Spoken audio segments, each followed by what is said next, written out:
How will this run start? Probably with 100 gold. Especially with a shop this early with 100 gold. There's some later shops available as well, here and here. Later half of the act looks good. Always like to see elites that are after the chest, especially if you can fight 2 of them. That's nice and easy.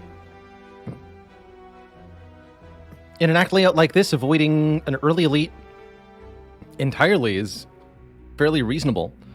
And just opting to fight ones after the second half. So something we could do is take 100 gold and go left here. Resting or upgrading a card here.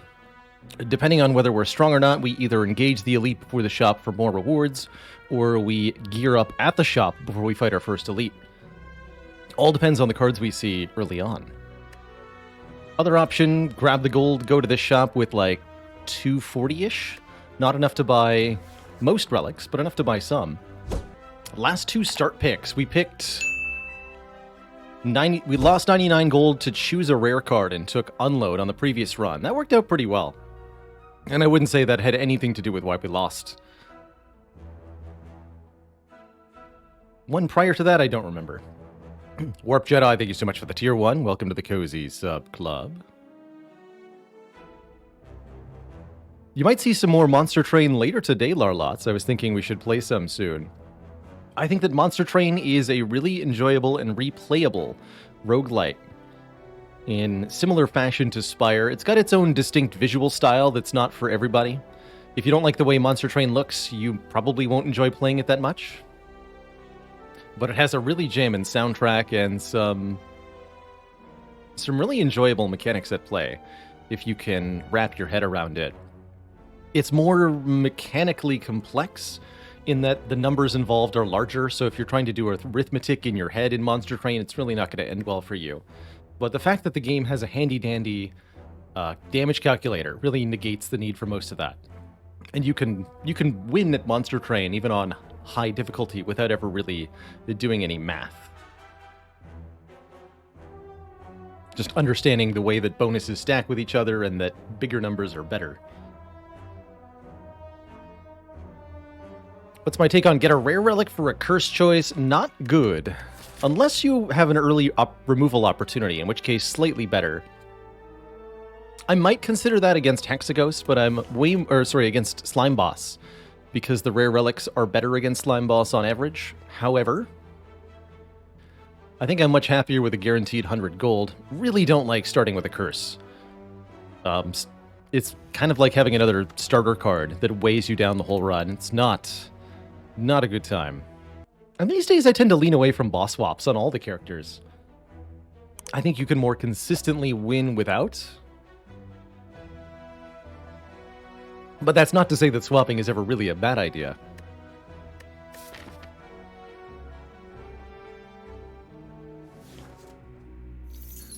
Give me the money.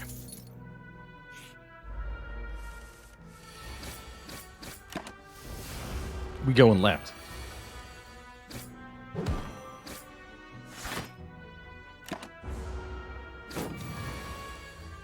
And yes, I would say that monster... Ooh. Oh no. 19 health? Oh no. What has happened? Shammy YT, thank you so much for the 7 months of support. Ugh. I have to play 2 strikes here to guarantee that I kill next turn.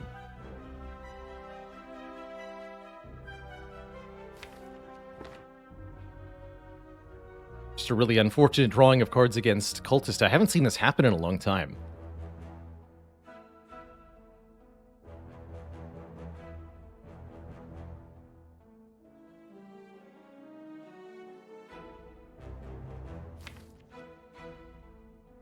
I could do math on the odds that I don't see neutralize or a strike in 3 other cards. Pretty likely that we get a kill, though. We're drawing... There are, what, 10 total cards? There are 4 hits. We're drawing 3 cards. That's way higher than 50%, just off the top of my head. Which I believe means I double defend here. And we do, in fact, get there. All right. Health preserved. At least as best as we could, considering. Do I ever first card Flechettes? Flechettes is a spicy one. The more cards you have in your hand, the more damage it does. I think it's also got a really good upgrade to it. The no-nonsense take is Quick Slash. But I'm not exactly happy with the Quick Slash on floor 1, you know?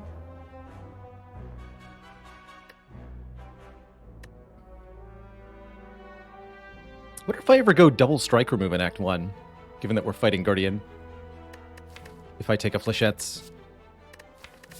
Interesting option.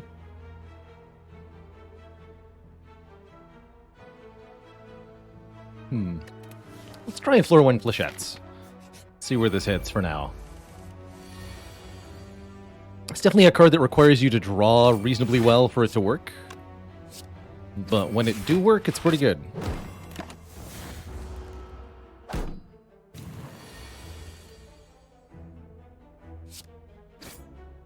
Pew pew. Okay, no potion yet. I am feeling pretty good about that Flechette's take right now. Let me just say that. I think this Silent Run is about to head in a very interesting direction. I'm going to grab this backflip, and then I'm going to duck into the store. And I'm going to plan on avoiding this first elite.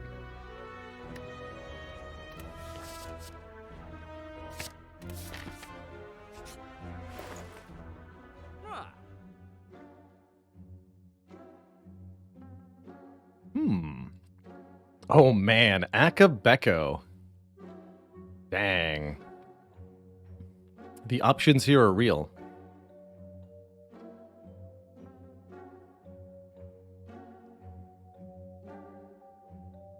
Akabeko with his Flechettes could be very, very spicy if we build around it. But doesn't do a whole lot if we whiff it.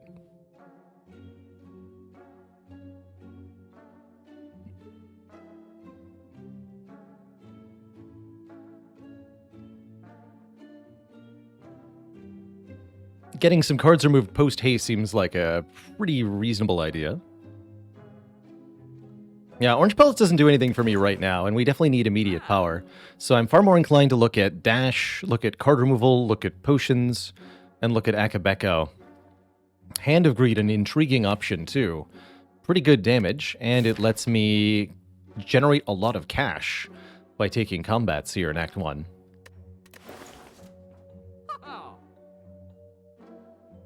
A deliberately played Hand of Greed could turn him into some serious long-term power.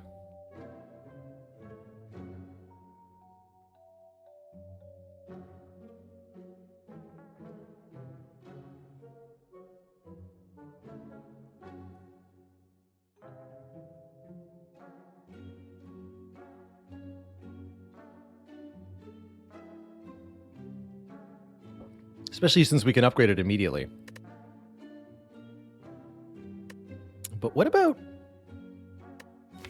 I really want to go strike remove plus backflip. Start double backflip flechetting with upgraded flechettes. An avoided first elite. And then we can build something as a knob answer before the second shop, hopefully. Probably don't get to double remove if I do that. Especially if I buy dash, which could be part of the knob answer.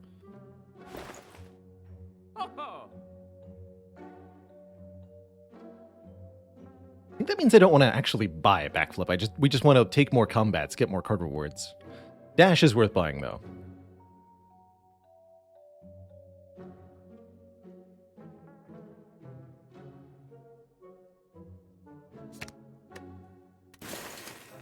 Okay, and that leaves us with 114, which is enough to remove another strike if I purchase no other things here. Good.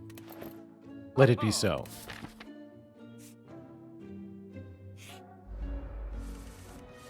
We should be extremely capable at the regular fights of Act 1 now.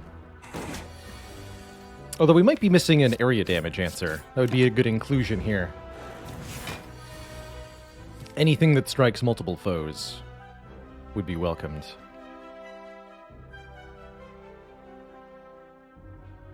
You have 22 health. More than I can do.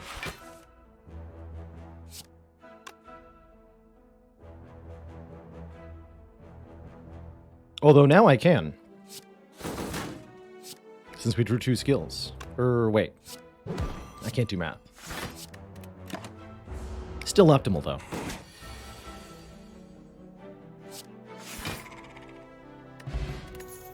I was counting neutralizes 4 there. Well, there's the area damage option that I wanted. In Dagger Spray. Perfect.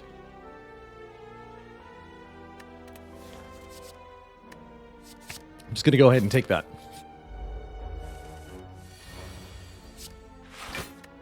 And now I feel like we're set up for quite a while. And we should be able to skip most cards.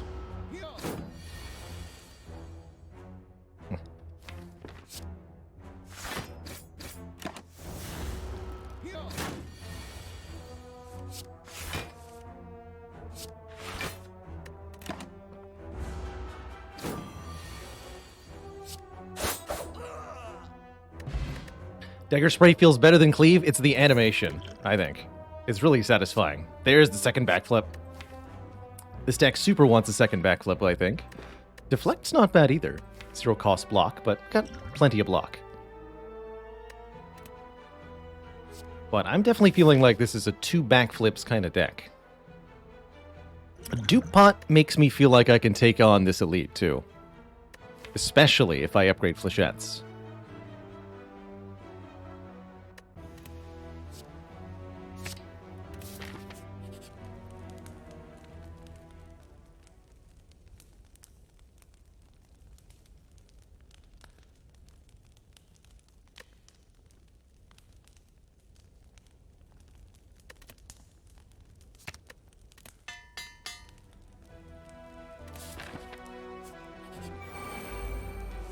We look out, and it's not a Gremlin Knob.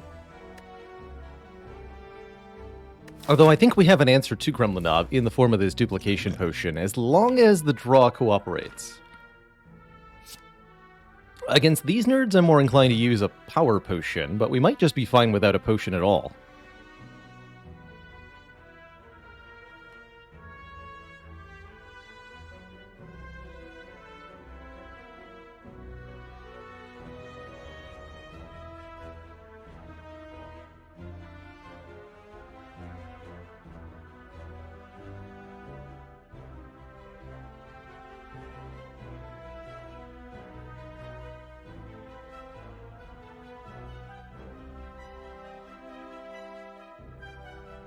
Minnick, what's the difference between this elite fight and a trio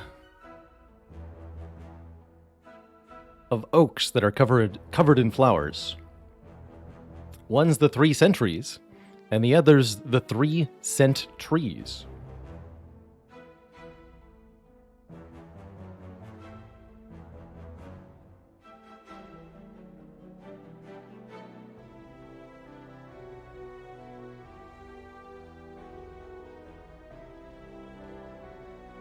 Absolutely no refunds. Hey there, Newling. Newling says, I was given the opportunity to teach a 13-year-old the basics of digital art. You have no experience with teaching, so do I have any advice?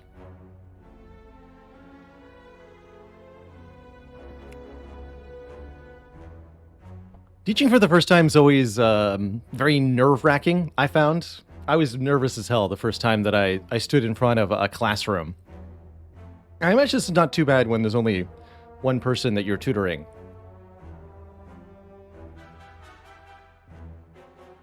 But a good general advice is to remember that you know what you're doing and that you were asked for your expertise. So simply being able to state an idea or a sentence with confidence and with some amount of clarity really goes a long way. If you don't seem like you're sure of the thing that you're saying, it won't be convincing or helpful to the other person. That's right, the students are more afraid of you than you are of them.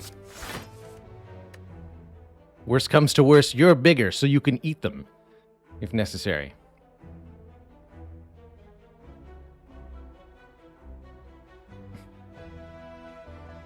Yeah, in a one-on-one situation as well, I think just being honest and being yourself really helps too.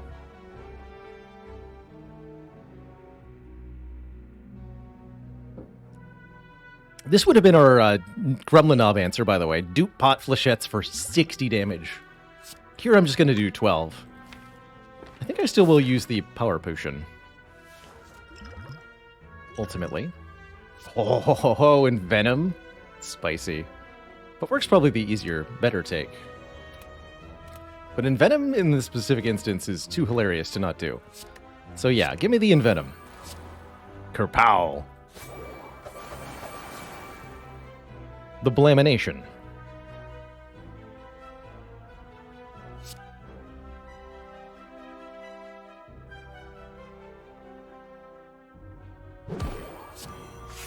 Oh, it does apply the weekend. Interesting.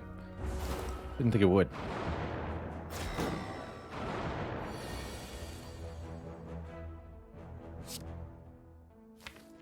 Dagger Spray next turn. Hiya!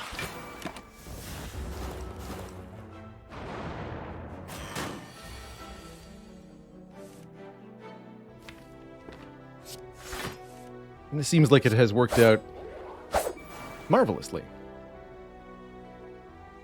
I wonder if it's ever correct to play Strike over Defend here. I'm going to play the Defend, because I'm greedy. And it was correct to be greedy. Good. Well, maybe. Get the kill, but also a full block, so maybe I want to put the damage on the front one. Give me a chance of killing it next turn. We have how much damage? 16. Yeah, we have enough to threaten a kill on it. I'm going to do that.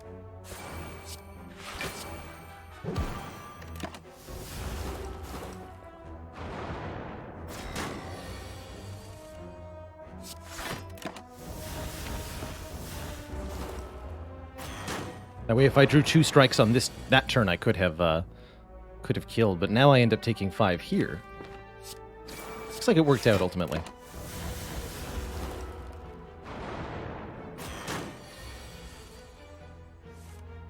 This is where Frozen Eye would really help a lot.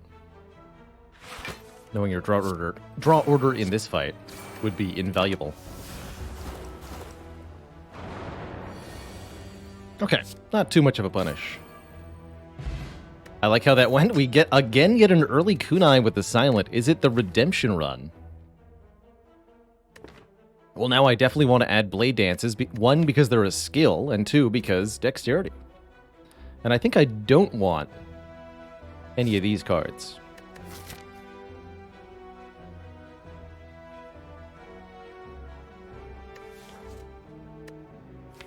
We already took our AoE card. Yeah. Skip. Yeah.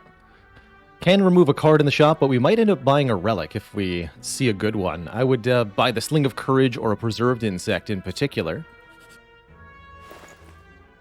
Strange Spoon is not what I had in mind. Second Flechettes can be in addition to the card removal. Now that's interesting.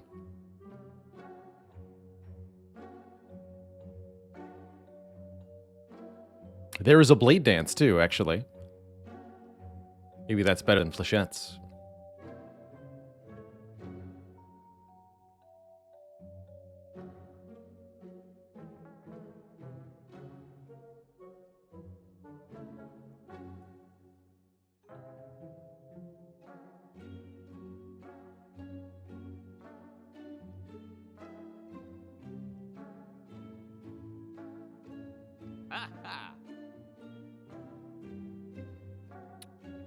I think invaluable refers to, like, when you say something is priceless, I think invaluable is conveying the same concept. It has no value because it is beyond the concept of money in its value, because it's so much.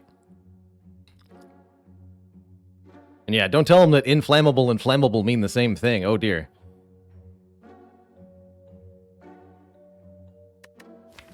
What a country.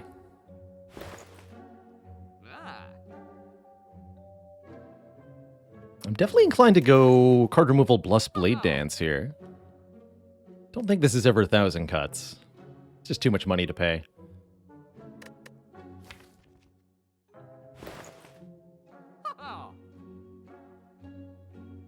Spoon sends the card to your discard pile, which makes it really, really unattractive with Shivs. Yeah, this is definitely a Blade Dance worth paying for. I'll take it. Okay, now we're down 2 strikes in Act 1. We're up 2 backflips, and we have a kunai and a Blade Dance. This is a very interesting circumstance. I feel like we're capable of taking an elite here because I still have the duplication potion, and I can still do super flechettes, and because we have 45 health. We're also getting 1 more card reward / potion chance from this fight. Need to kill the cultist quickly, but the louse is a threat also. We'll do that to start. Dagger Spray will finish the louse next turn. How much damage is that to the cultist? This is 18 plus... I mean, it doesn't really matter, right? We'll find out next turn. There's obviously no need to kill the louse right now. So let's just do all the damage to the cultist and find out. 18, 12, looks like 38. Unfortunately. Right, 18 plus 12 plus 8, yeah, 38. So does that mean that I backflip first?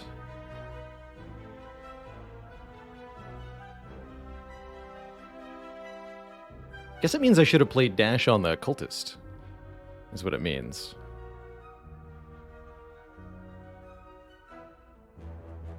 Fair enough.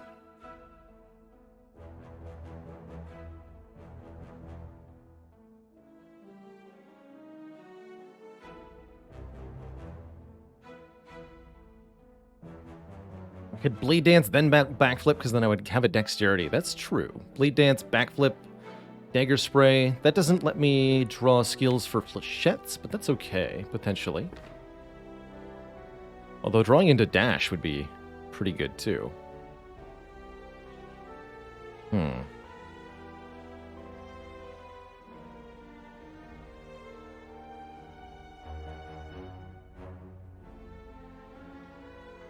Is there anything that I could draw into that would actually get me a kill with flechettes? I don't think so. I could draw into the other backflip. That would be pretty spicy.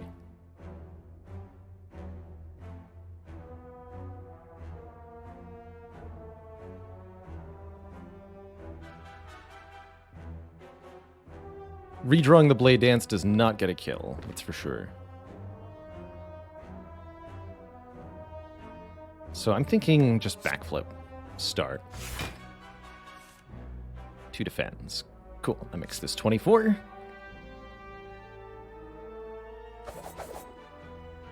And then do I even play Blade Dance? Probably not.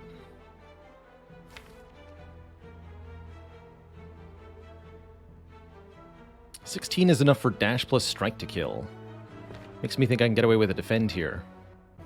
If I play Dagger Spray, we definitely win. What's the worst draw? Defend, defend, strike, strike, strike.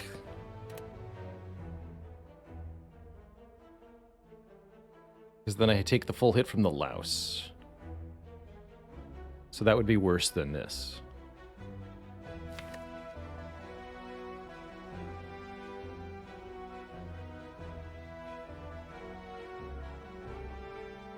Actually, I could also draw something that doesn't kill the cultist next turn if I don't do damage right now.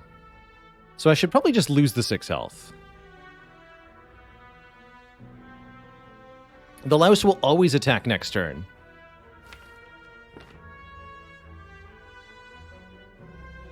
Red lice, such as this lice.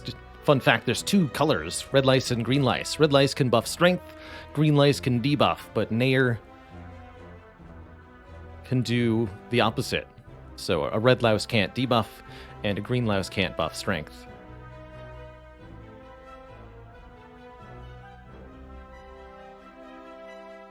If it's the worst hand, we kill louse and double block. That would be...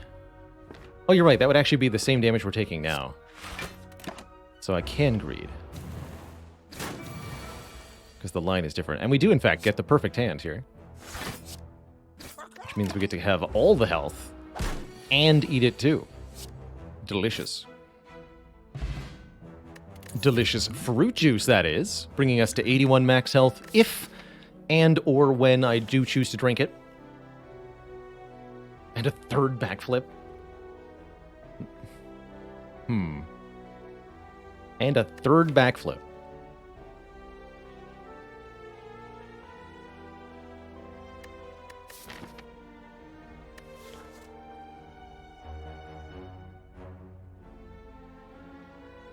Phantasmal Killer is interesting. I think we'll struggle to make good use of it, at least initially.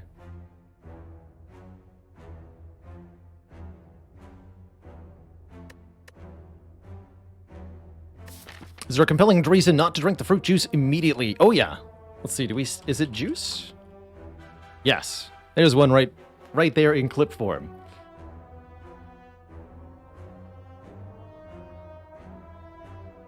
But the core idea is that we can find relics later that will make the fruit juice better. If we hold on to it.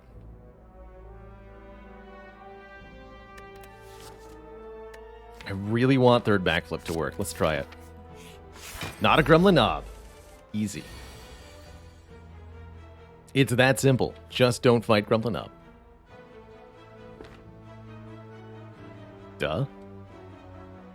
That said, Lagavulin might be problematic here as well if my damage isn't up to snuff. I could run into real problems. We can't just block our way through this fight.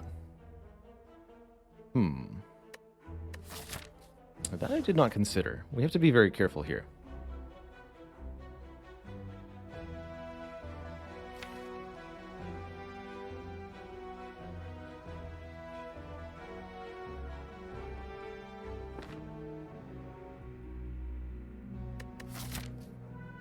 Okay, we have to be very careful here.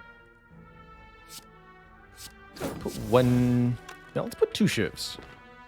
Two Shivs into the discard pile. We'll need those later.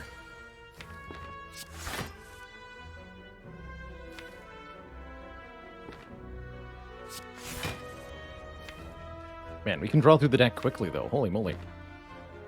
Good.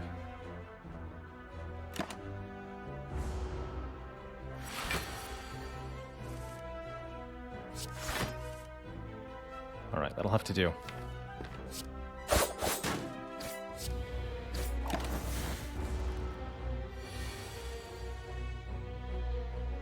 Beautiful. Beautiful. Okay. I think this fight's going to go very smoothly.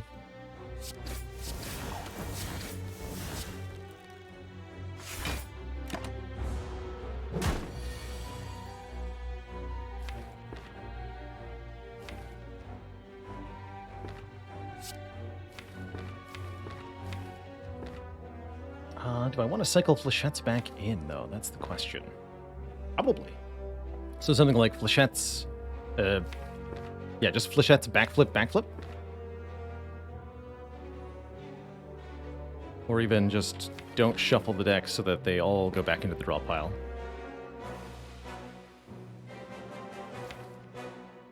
Choosing if and when to reshuffle is pretty important, as it determines how quickly we're going to redraw the cards that are currently in our hand.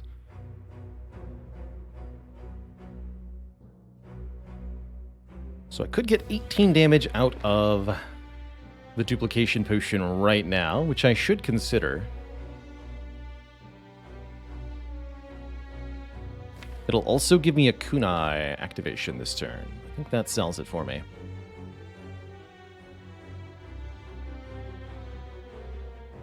So it's something like backflip, dupe pot flechettes, neutralize, backflip.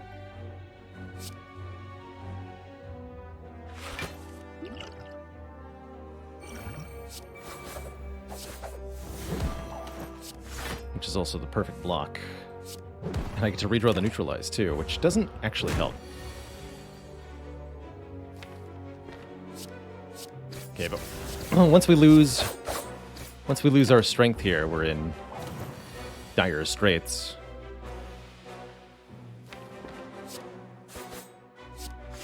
Maybe could have preserved the potion through that, but I'm ultimately happy that I chose to spend it. Now, I do like Phantasmal Killer, especially if I can upgrade it immediately.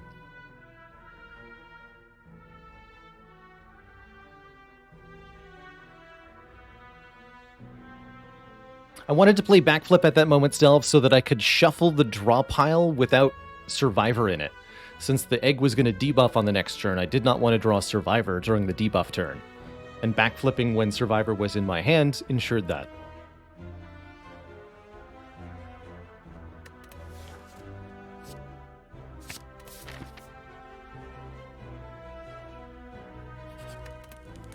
The really important thing I get to do is immediately upgrade Phantasmal Killer to be 0 energy, which is essential with these 3 backflips.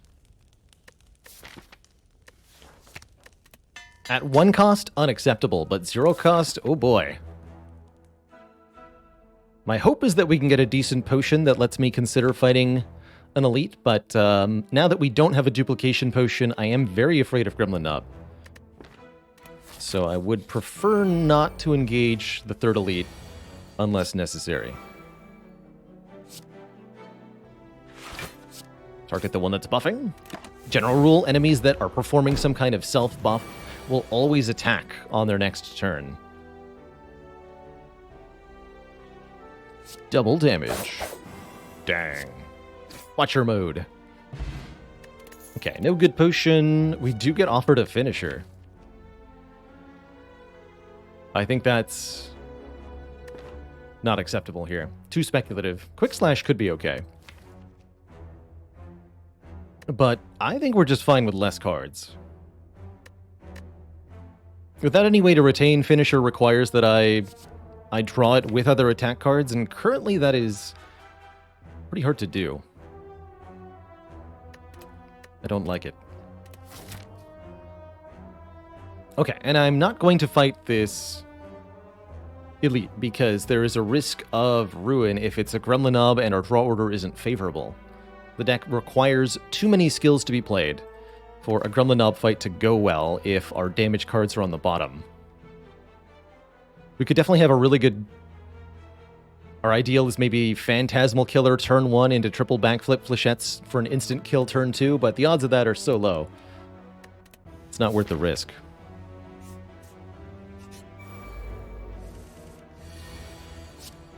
Double your damage. Double your fun. Good eye first. Not that it mattered there. Double your dash.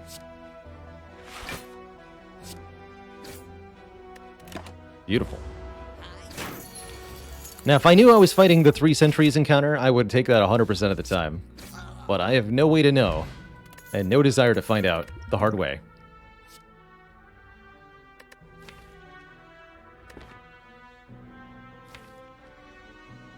Quad backflip? Question mark?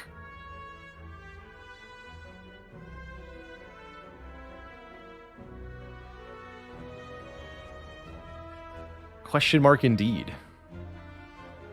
Collector bonus on a card in Act 1. Yeah. Let's do it. Backflip our way out of the Spire.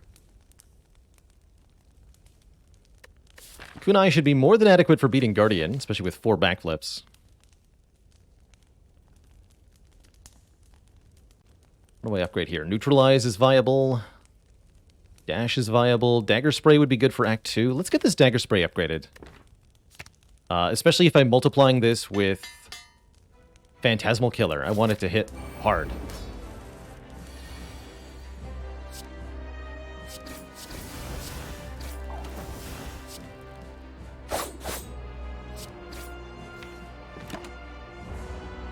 Might get bopped a bit here. Oh, more than a bit. Yikes. That is a nasty draw, unfortunately.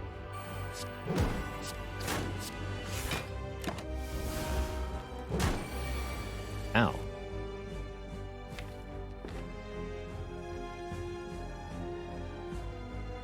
She'll get curl up though, so might as well backflip. Boom. Overall, we should be really good at this fight though, so I'm not worried here.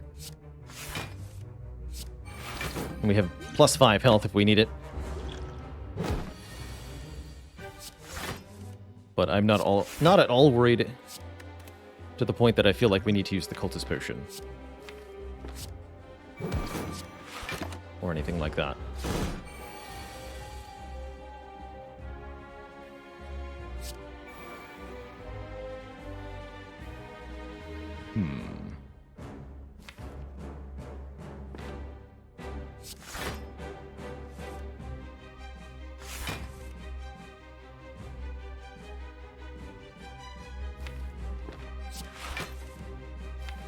Okay. Might get slapped again, though.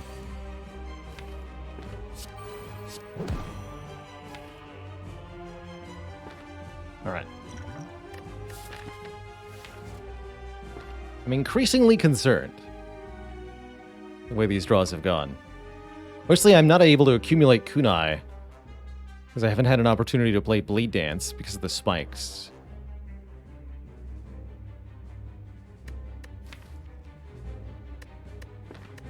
Ugh. Alright.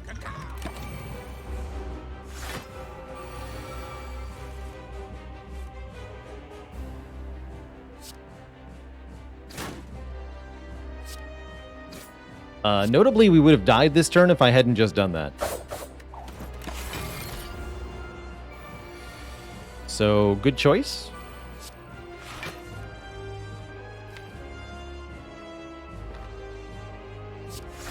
Turn off the flames for good luck. I hadn't thought of that.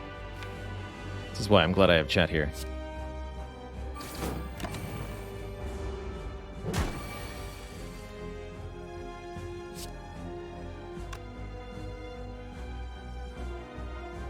Ever in trouble? Simply turn off the fire. Let's see, so this is 8 plus 7. Okay. I'll take 1.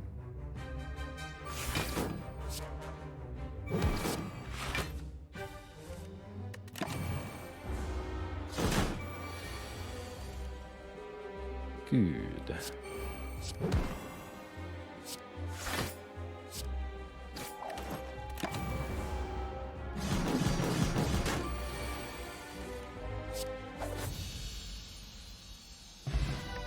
Successfully made it to Act 2.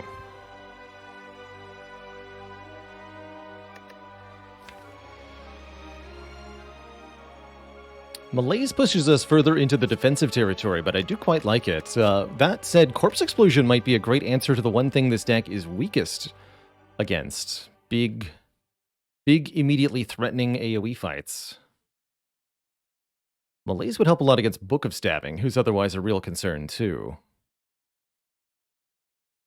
Don't understand how 4 backflips in Act 1 is working. 2 reasons. 1, kunai. Second reason, this Flechette's Plus, which has been a serious source of damage with this much skills and this much card draw.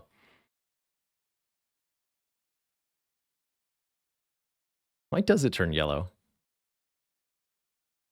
Wait a minute. What?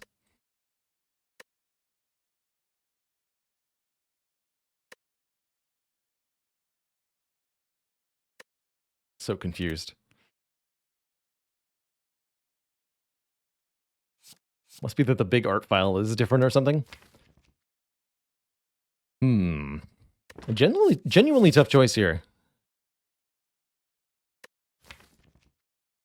Really wanted to see a Tools of the Trade Plus or something instead of these. Keep opening the deck, hoping that there's going to be different stuff here. I'll take a Malaise. I think that the kunai plus the Malaise will create a valid long-term solution for us, and oh man. We're going to have an interesting time with this deck. I love it. This is finally me taking Ring of the Serpent and actually being kind of okay with it. Ring of the Serpent replaces our starting +1 draw. Replaces our starting +2 draw on turn 1 with instead +1 draw on every turn. And that's going to mean Fléchettes is going to hit harder on average. It means we'll see Phantasmal Killer more often. It means we'll cycle through the deck very, very quickly on average, especially if we can get more cards removed here. We're going to really struggle with energy efficiency on 3 energy, but that's unfortunately true no matter what I click here. Not a bad tiny house either. But I think that this is actually going to work out pretty well in most combats. We might be really, really worried about Chosen. The other option there, the Calling Bell, would have slowed down our card draw. With 4 backflips, I don't think we would have minded the curse too much. And the tiny house would have been at least moderately beneficial. What we should look to do is currently avoid elites. What we want to do now is upgrade a few cards, get the Malaise upgraded, maybe get the Blade Dance upgraded. Try to find a card that generates energy and upgrade that. Or a card that gets cheaper when upgraded. Take it and upgrade it.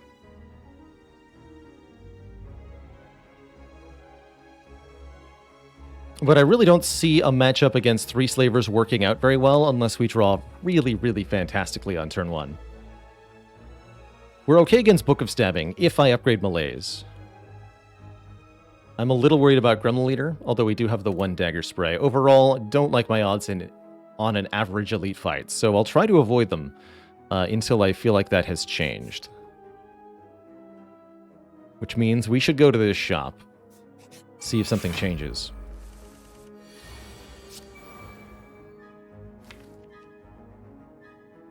Double your damage. Spend 1 energy there just to get rid of 2 artifacts. Double your fun. There's no way I can do 80 whatever damage, right? I'd have to draw like Fléchettes. Survivor or something. I'll just leave the Fléchettes for next turn.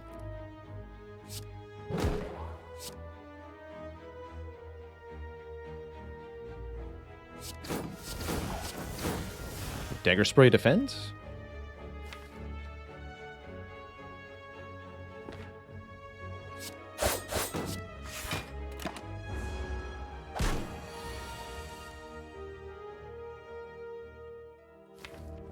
Dang.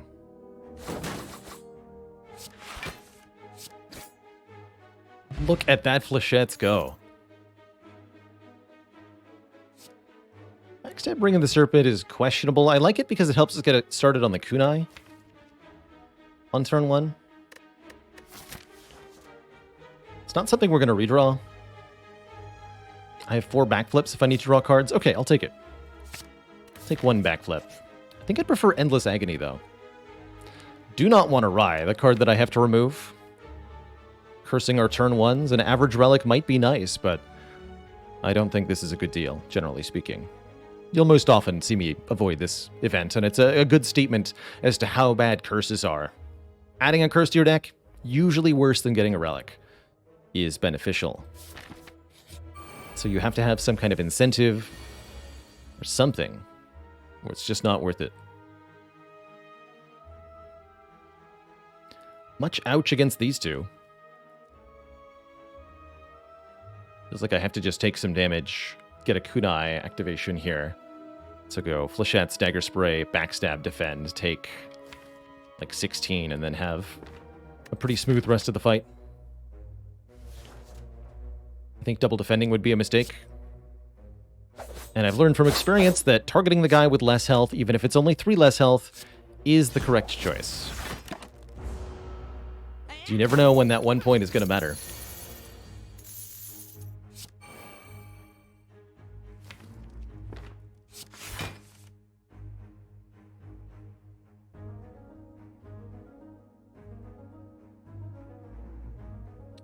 Might have actually been Blade Dance Strike Survivor upon review.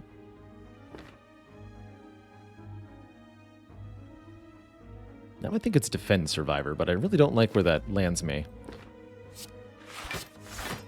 Take one here.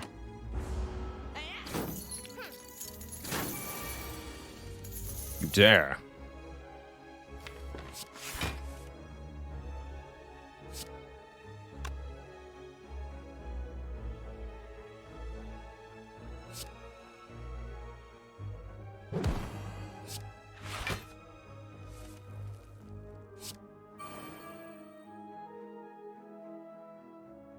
Okay, again, double damage next turn. We'll play this here. Take one more.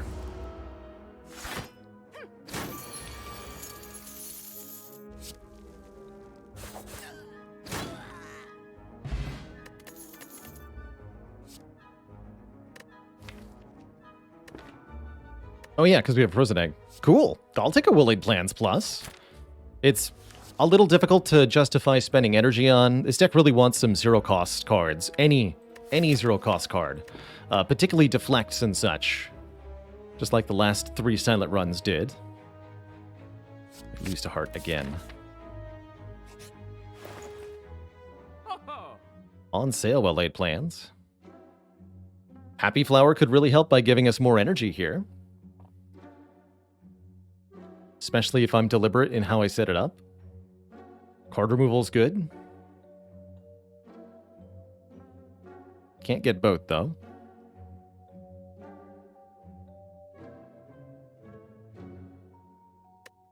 A Slice could help with the Kunai. Could go Slice remove. HH Don Vito, thank you so much for 25 months. The quarter century.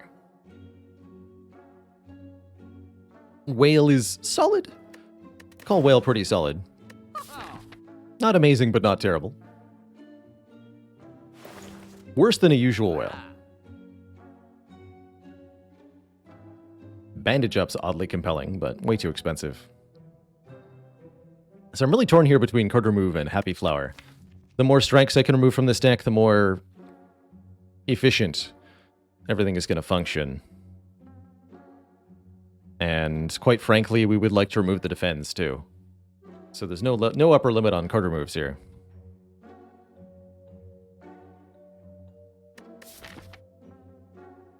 If I was going to take Bandage Up, I would have to upgrade it. 90 plus 125. I can't get both Bandage and card removal.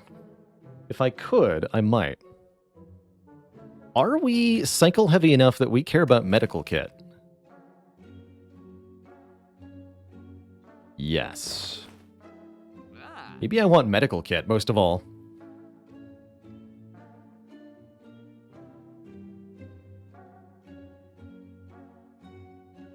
Medical Kit will be invaluable for our eventual Heart and Spire Spear fights, because I anticipate that this deck is going to build around a slow but steady strategy. Really putting our kunai to work. But man, Happy Flower is very enticing too. I think I'll just take the energy. Ultimately. But we had some good options there. And it turned out Piercing Whale was the correct answer. Everyone else was wrong. Oh no.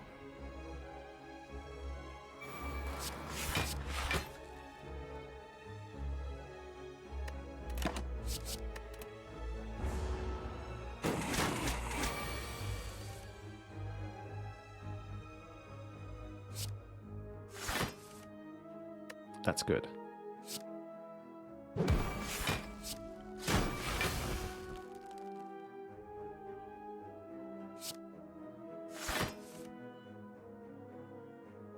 Pretty spicy, but I need to block.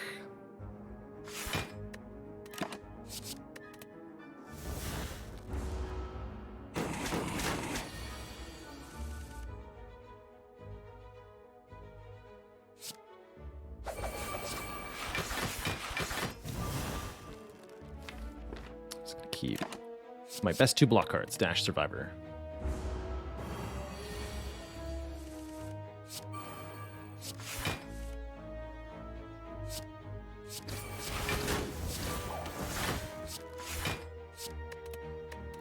Okay.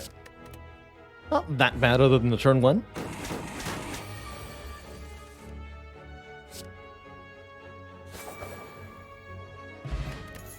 Do get another potion. I think I'll be resting at this fire.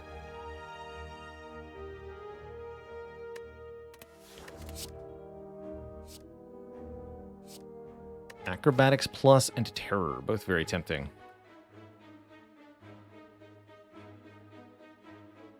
Acro Plus is an absurd amount of draw.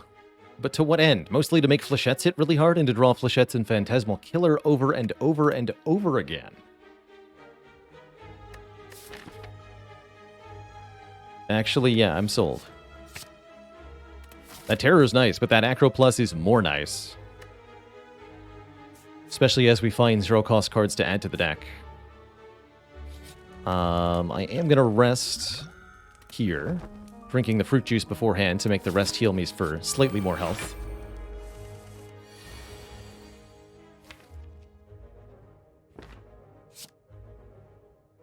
Kill this one first.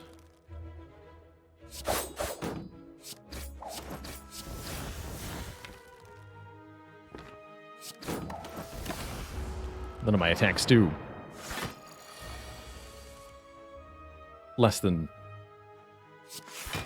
6 or so damage. I guess Neutralize does, which is relevant here now. Hilarious.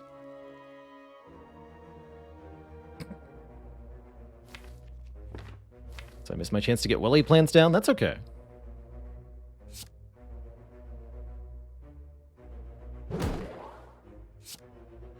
Like this, I guess. Still have 2 dexterity, ultimately.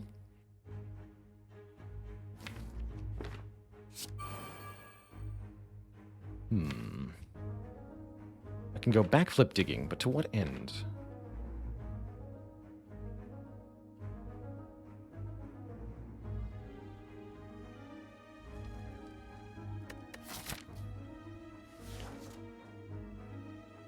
Probably better to just do the damage, in which case I should have played flechettes first. There's nothing I can draw into that's going to help me block better than double defend here. Ultimately. So I'll just take this uncomfortable but reasonable amount of damage.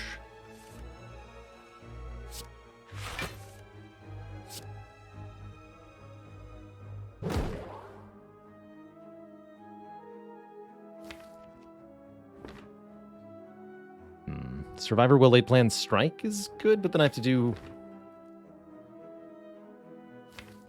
painful things to myself next turn. That's better. I'm much more likely to win then.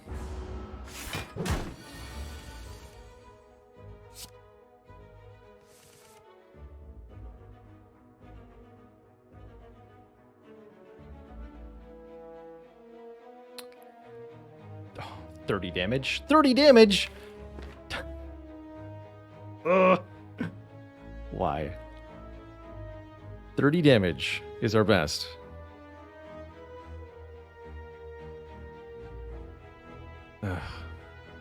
Cool 29, thank you so much for the 8 months.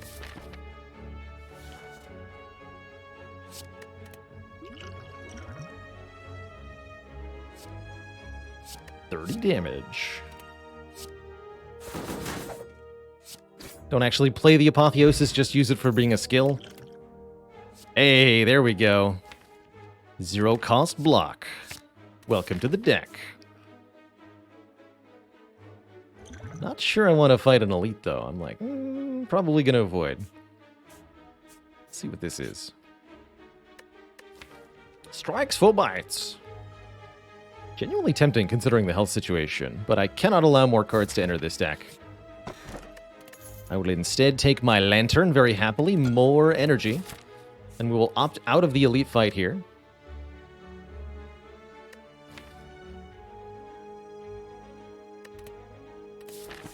and into the store.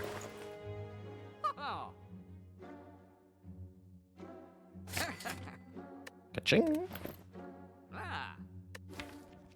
It fits perfectly with the plan. The escape plan. To block everything.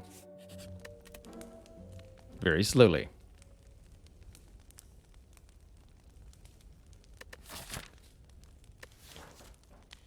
Okay, now how are we feeling?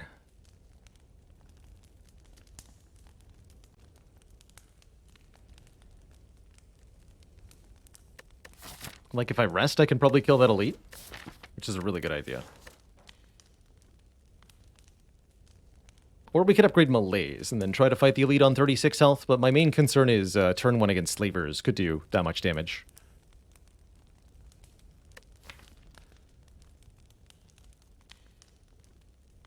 Did not take the medical kit. Slavers would be a real problem. Maybe I should just upgrade twice and don't fight the elite ever. It's just too dangerous.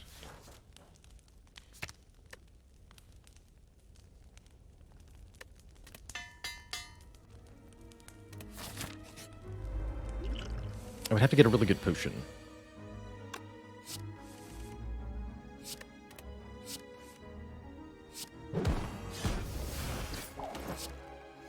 Let's do that. Get 1 dex.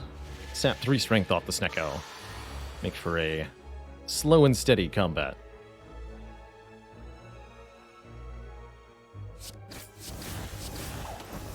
Well, 8 plans will help a lot, so I will pay 3 energy for it here.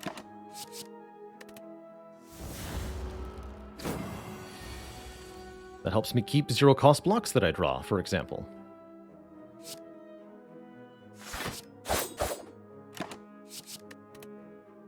And keep them that way. To ensure that nothing bad ever happens. Ever.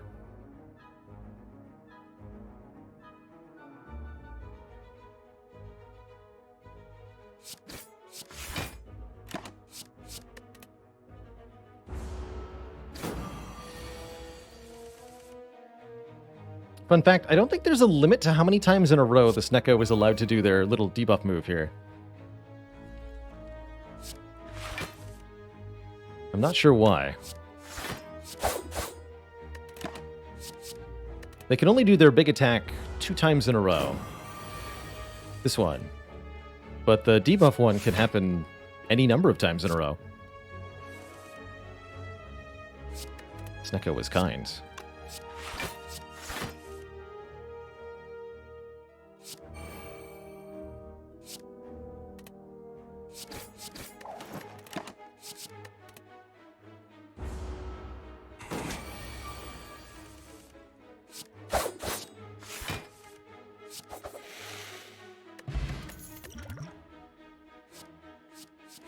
Both of these are pretty good. Blade Dance is reusable and upgraded. The Endless Agony is not. I'll take the Blade Dance. And I do not feel like I got strong enough that I want to fight this elite now. I'm gonna opt out of that entirely. More merchants. Also not what I wanted to see. We could take an acrobatics. But I think I'll just take nothing here. And I will take 1 more event. Which is a Pantograph. Healing me 25 health right before champ. I'll take it. I'll take it. Let's upgrade the Neutralize. I feel like that's going to be a very important part of our late game week plan. So let's get on it now. Plan here against champ. Just scale dexterity. That's all we have to do. Kind of a low and slow burn.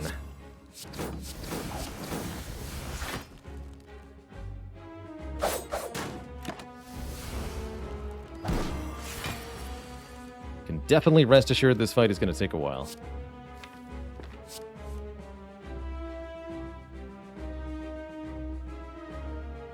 And there will be no winners. Only losers.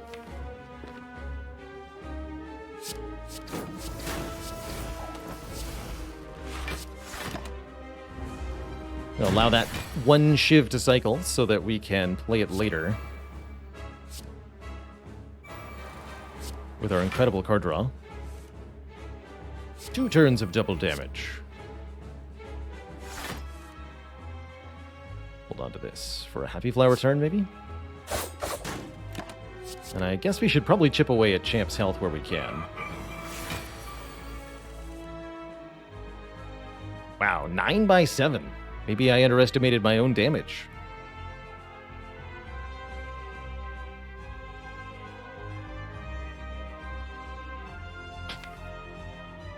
That's impressive.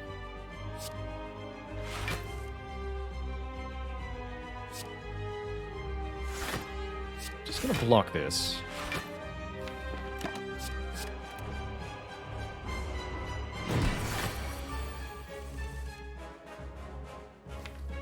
Now's the time. Okay, double damage this turn. I can get 2 kunais. Hold on. Maybe the double kunai. Yeah.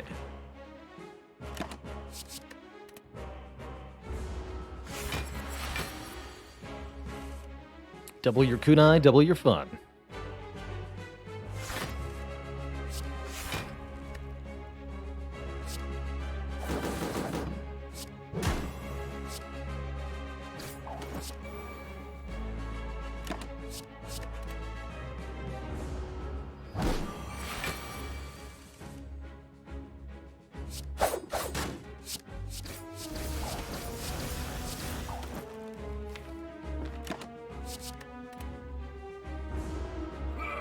And it's precisely long, drawn-out battles like this where the Ring of the Serpent gives us a real advantage. The more turns the fight lasts, the more times we get to take advantage of 1 draw per turn.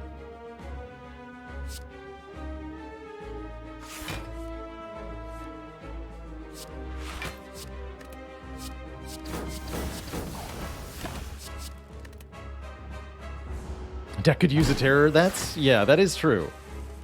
But consider that it could also use an Acrobatics Plus really well.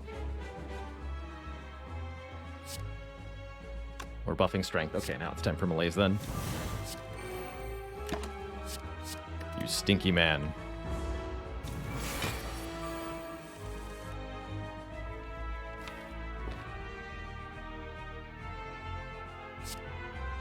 Stinky, stinky man.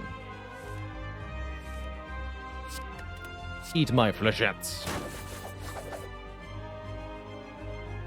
Cool.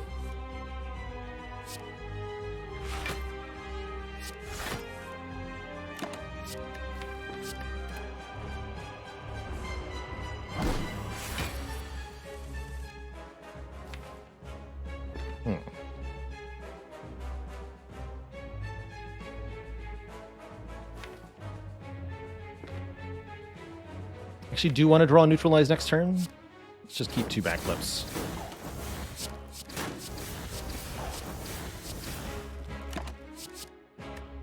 This part might hurt a bit, though.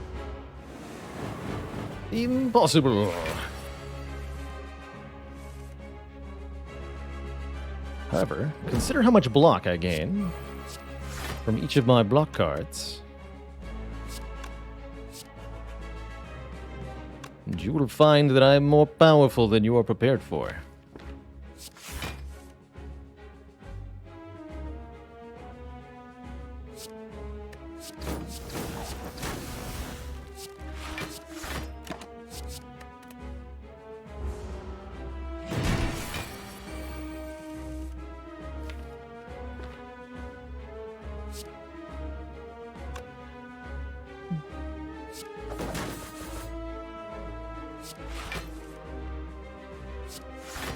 Perfect.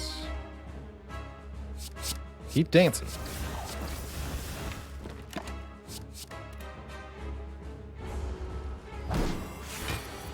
Okay, one more execute headed our way next turn. It's going to be the really tricky part. Although, we've conveniently lined up Happy Flower such that we get energy every time he executes us. Which is, well, that's nice. It's nice to be thought of.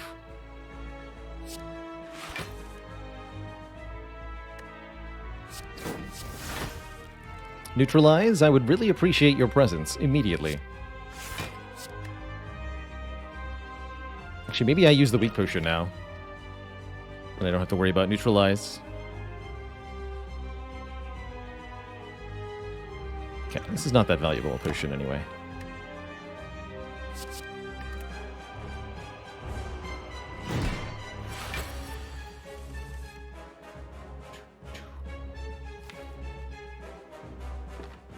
Decent odds.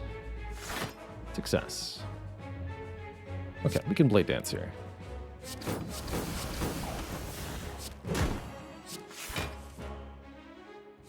Twice.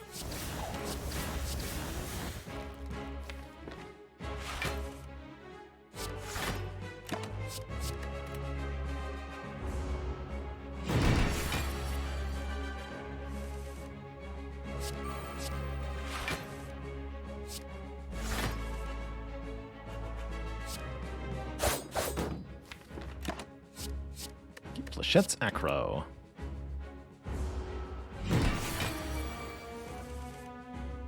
Hit him where it hurts. In the face.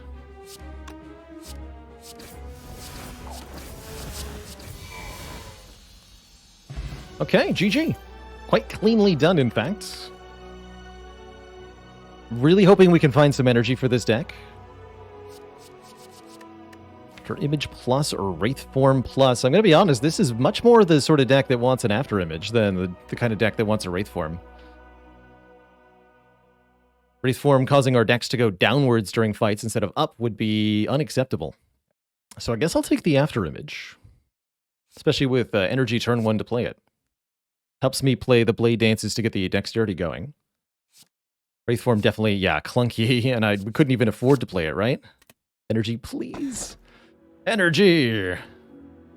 Hovering Kite or Curse Key. I don't mind either of those. Probably just take the Curse Key. 4 energy per turn with 6 draw per turn is, I think, going to be incredibly powerful and very consistent. That's going to be the key difference maker that gets us over the edge that the prior run could not surpass. Black Star would be hilarious, but no thank you.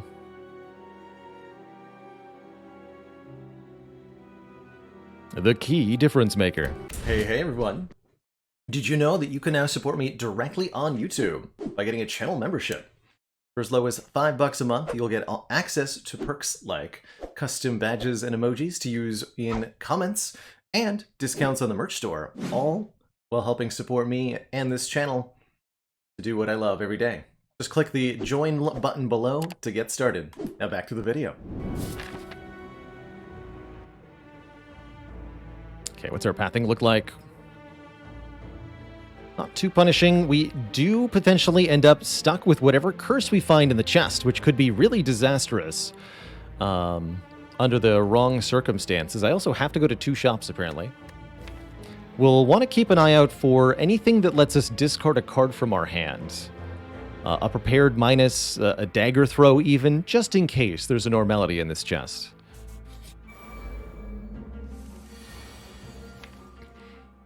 If we want this deck to beat the heart, we're going to need a little bit more damage scaling too. Caltrops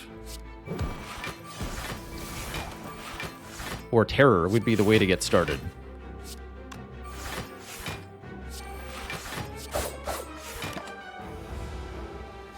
But the plan against heart will be stall and slowly but effectively deploy a damage strategy.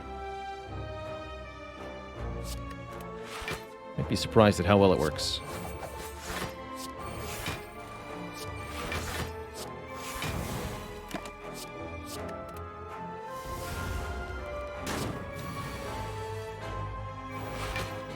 Okay, I'll just keep the Blade Dances for next turn. Kill. I'm not that worried about Heart, because the Heart is going to be a very long fight, and we have a big advantage in the form of the Ring of the Serpent. The exact thing that happened to the previous Silent Run happened in part because we drew a hand that was very stinky. I only had 1 defend in hand to block with, and that wasn't enough.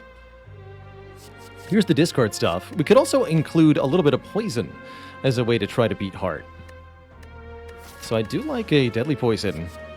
as a potential solution there, but I'm going to grab this Calculated Gamble.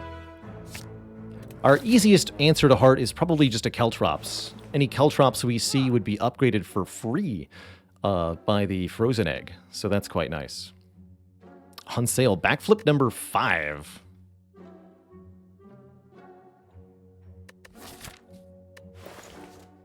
You gotta. Save money for this shop.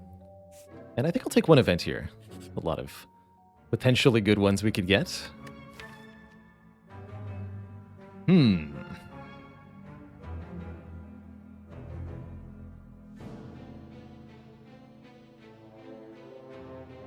If we didn't have Pantograph, I would seriously consider upgrading all cards. 5 upgraded defends is a big, big deal. Unlikely Dino, thank you so much for the 23 moons of support.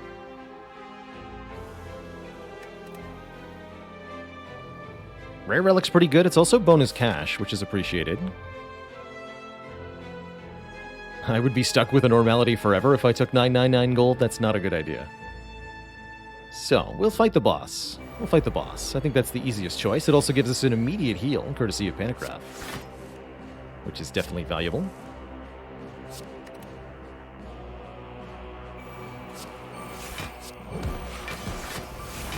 Get him.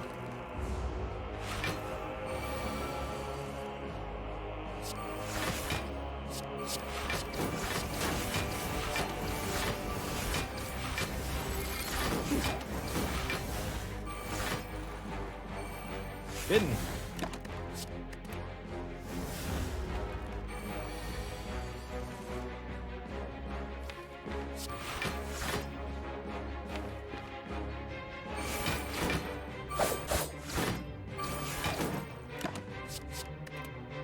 Could also prolong our heart fight pretty substantially if we time our melee as well.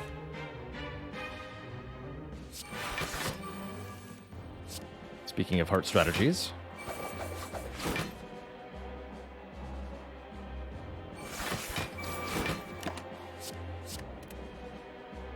Let's kind of chunk our way through this boss. I should line up. I'm actually not sure whether I prefer turn 1 or turn 2 energy buff now, since we have Lantern.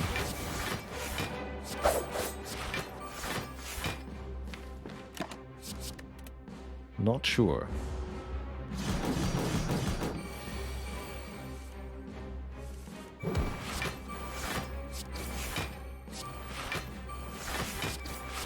Get him. Vito asks, can you retain ethereal cards? No. Even if you're allowed to click on them, but they'll still exhaust in your hand at the end of the turn.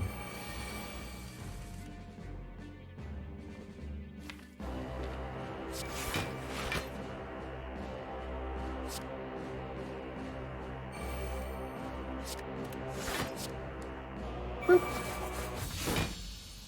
Now that's what I call a flechette. And similar to last run indeed, the Tungsten Rod also returns. As does an offering of unupgraded Blade Dance, which I am tepid about.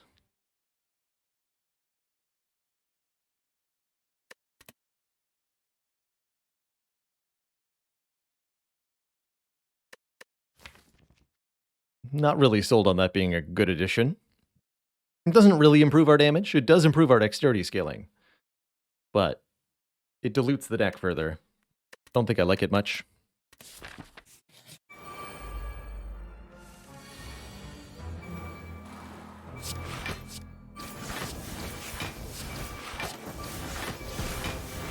Two kunai, two kunai.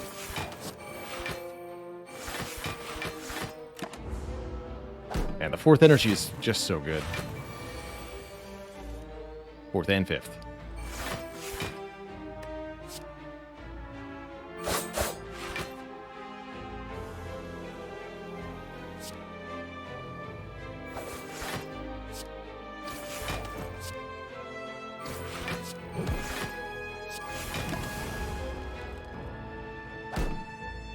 Just kill them. They'll come back in a turn.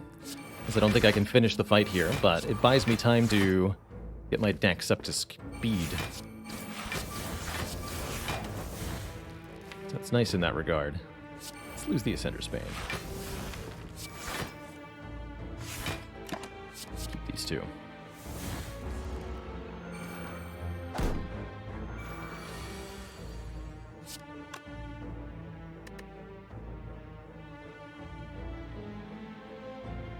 Barely made it to the meat for that one. Whew.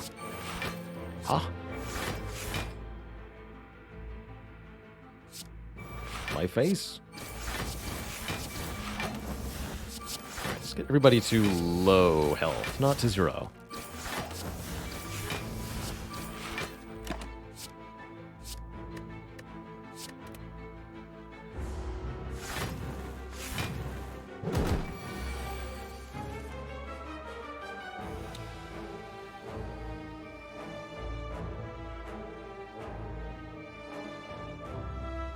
Flechettes versus Barrage? That's an interesting question. Gotta say, Flechettes is cooler when it works, but Barrage is certainly the more reliable card.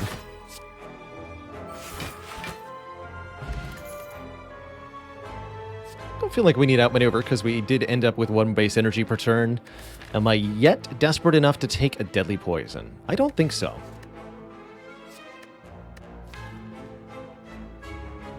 It's 1 energy, though. It's the most efficient poison per energy you can get if upgraded.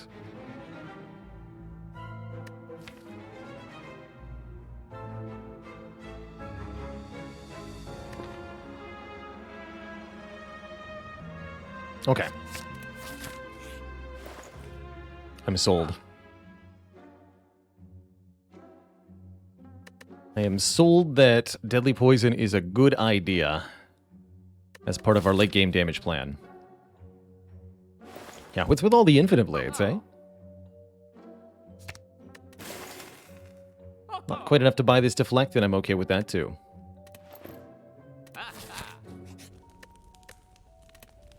Recall now, so that I have the ability to shape my upgrades around what I need for the late game, specifically heart. This is a bit spooky. 4 strength Reptomancer. Do not like that at all. I have surplus energy on this turn, so I'm pretty incentivized to use the Snecko Oil.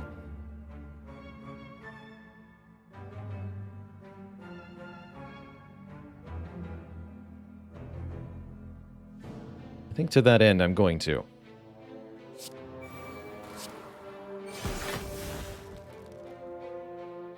Might not kill this one. That would be very worrisome. We can Repto for now. This also decreases the damage I'm taking this turn. Fine. Alright, what do you got? Draw 5. 0 cost backflip, 0 cost blade dance. I would say that worked out. Thankfully. Lady Luck is with me.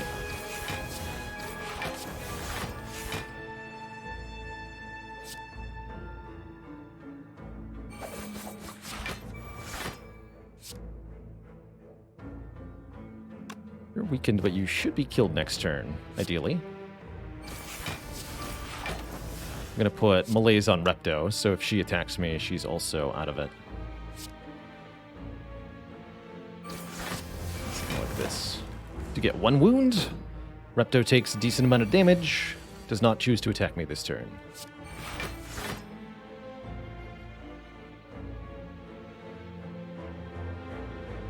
Acceptable.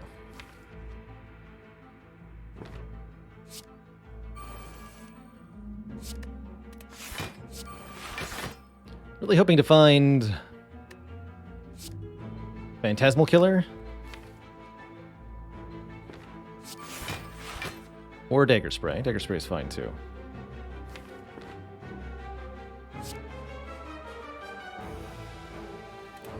Could just block. This guy will kill itself. Playing Dagger Spray seems like a really good idea, though. Lower their health so that next turn isn't terrifying. Although 2 more wounds are added, which is definitely worrisome here. Currently failing to keep up.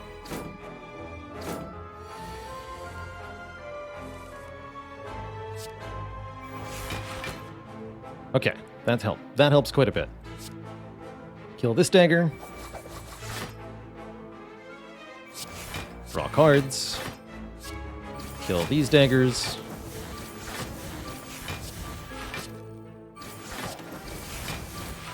Not bad. Keep Repto weak. Double my damage next turn. Block. Block.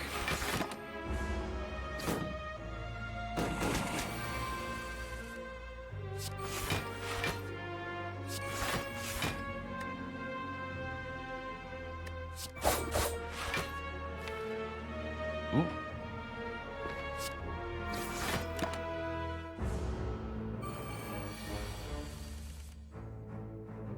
My face.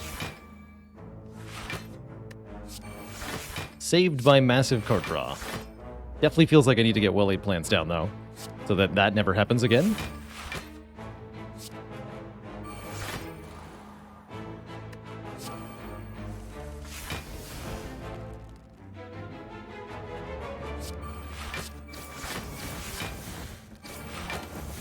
Again, the longer the fight goes on, the more of an advantage the Ring of the Serpent becomes. Even if the wounds do pile up.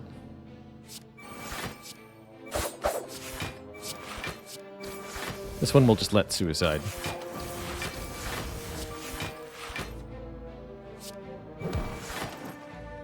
Next turn.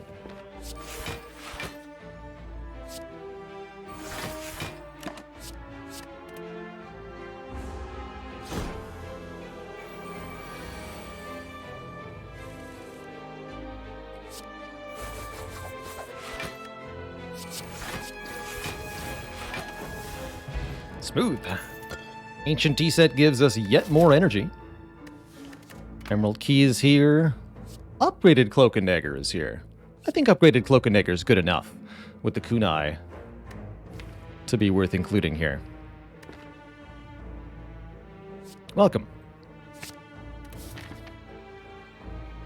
Do we want events or combats? And do I want to upgrade a card, or do I want to keep looking at cards? I think Calculated Gamble is an important upgrade, so is Deadly Poison, if I'm going to beat hard.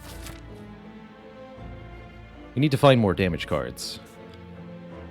So I'm going to be taking combats over events basically where possible.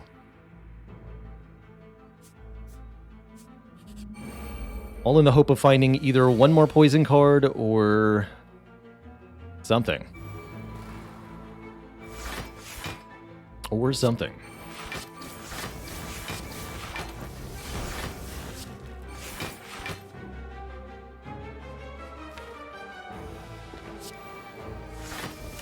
What can you draw? Neutralize there, maybe?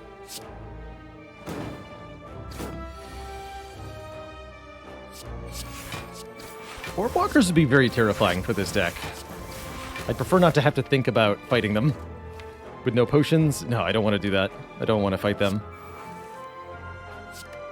Not with this deck.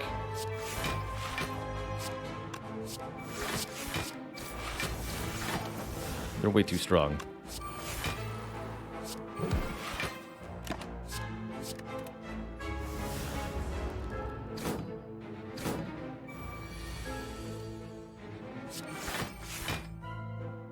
My Spiker answer.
That's an exciting Deflect Plus.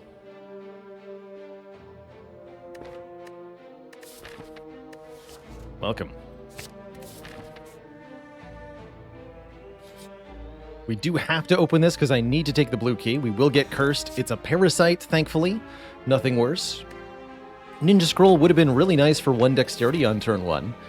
But overall, I'm just very happy we got a low impact, not that bad curse here. I am going to upgrade Deadly Poison as part of our heart solution here. And we are just going to take more combats for more card rewards. More potion chances, too. I have 8 energy, what? Hello? What do you mean 8 energy?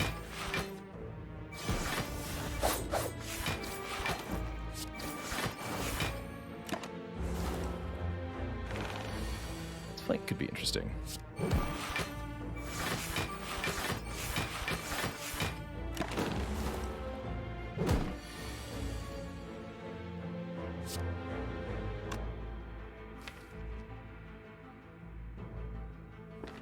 We need to kunai.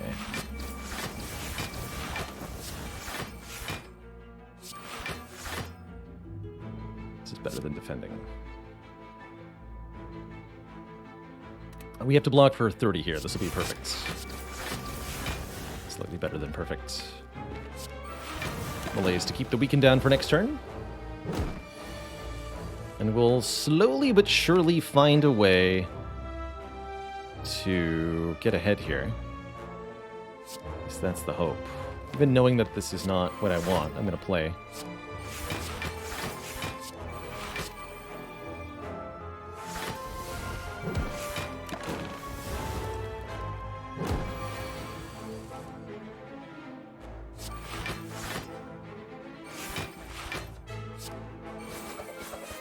Spicy.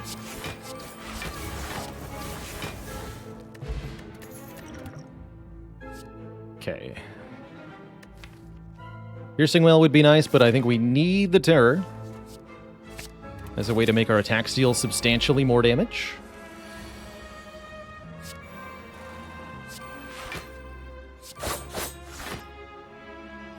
Anything else would be pretty foolish. By the way, you'll always see me go for either the front or the back Darkling. The reason for that is that they're more dangerous than the middle one. Middle one cannot do a ×2 multi-attack, where the front and back one can.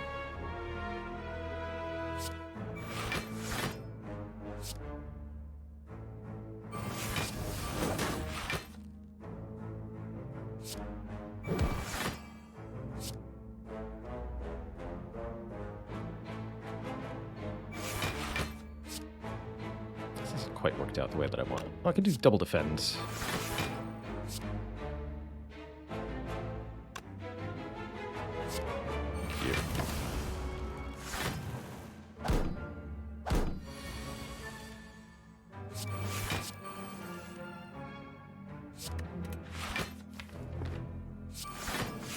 Hey there, FBI. Pleasure to see ya. Okay, let's get some decks down. Prevent this thing from attacking me next turn. Buy myself some time.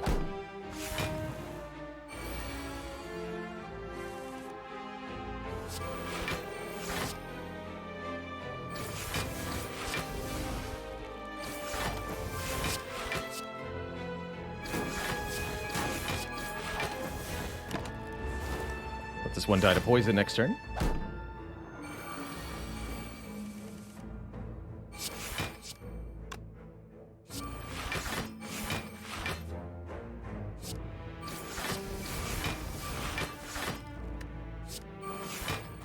Finally get well-laid plans in play. Was the plan all along.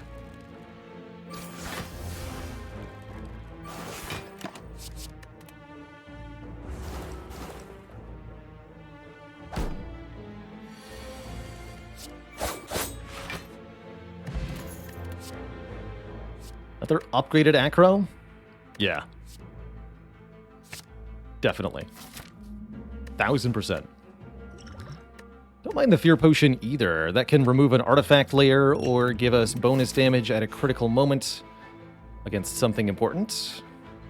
Lose Survivor after Image or Flechettes. Interesting. Never have I ever chosen to lose Survivor to Falling before, but that's what I'm going to do here. I do not mind losing a starter card, although I'd prefer losing a Defend or a Strike. Losing a Survivor is actually just fine here. Definitely not going to lose my Flechettes, as that's an important part of our damage strategy at the moment.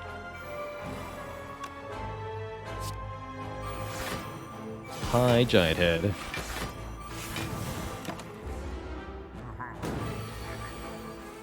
Pretty safe from this guy, thanks to the kunai.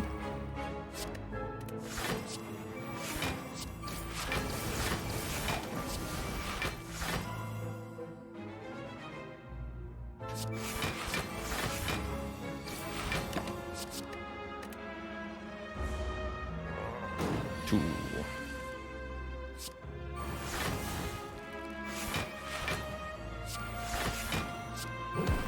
We play the Deadly.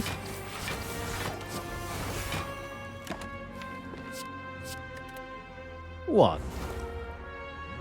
That means it's attacking time. Giant Head begins the onslaught. And our goal is to survive onslaught and block at the same time.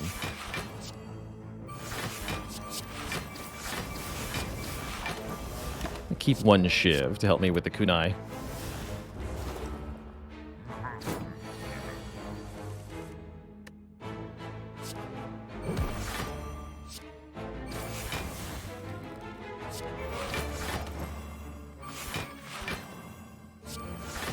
Okay.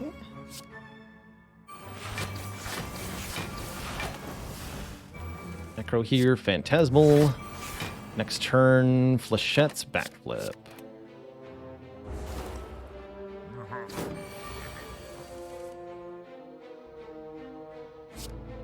Currently 18 by 6, says Flechette's. Do that first, so that when I backflip, it goes back into the draw pile.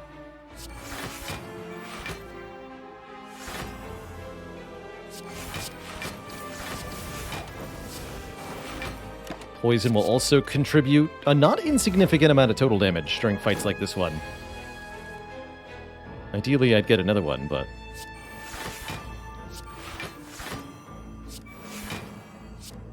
it's all good.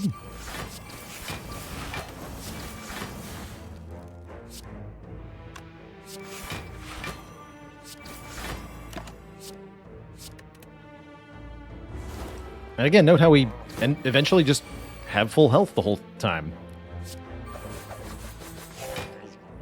GG. We have a Ghost in a Jar. That'll definitely help. The boot could contribute to a third acro. I actually don't know that I want a third. What is the max plus damage per card on Giant Head? No cap. It can reach absurd values. Just truly absurd values.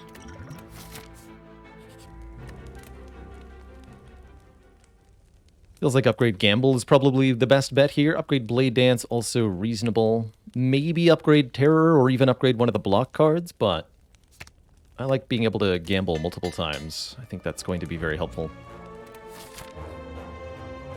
Quick bathroom break for me before we get into the boss fights proper. We're back. Definitely going to play After Image. We may not play this backstab, especially if I can't get a kunai proc this turn. Opting instead to try to draw more cards that maybe can themselves draw more cards, that can then draw more cards, that can then draw more cards, which, if we're lucky, will allow us to draw more cards. From there, we can perhaps consider drawing more cards, if we need to.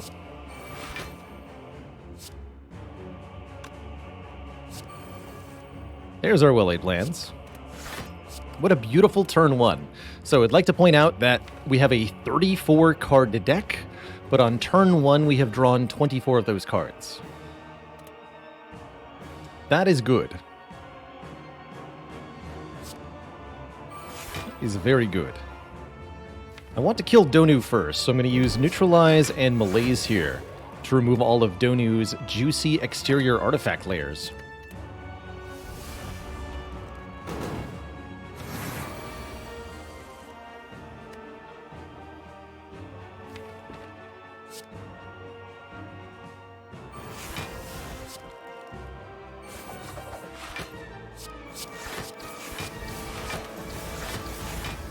Get him. Not quite a full block, but acceptable. We'll be back to full health with the Pentagraph. And I got to do a lot of damage there.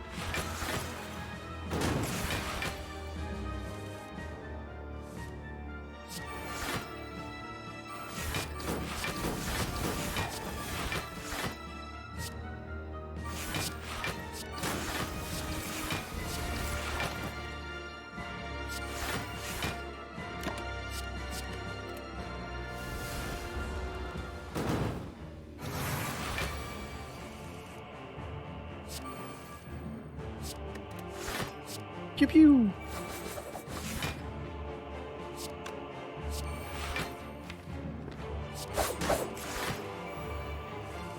Don't mess with the flechette.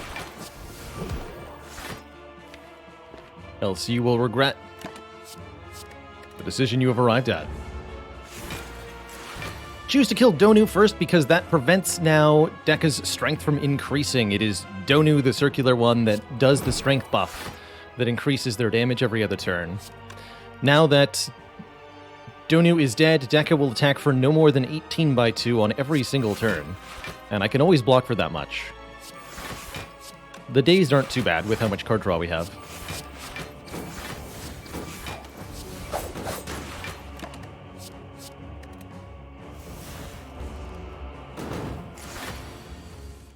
It can be right to go for Dekka first if the dazes are a real problem. But I'd say it feels right to me to go Donu first maybe 80 to 90% of the time.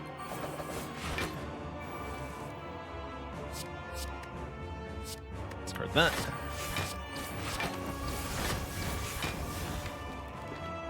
Please, Kunai.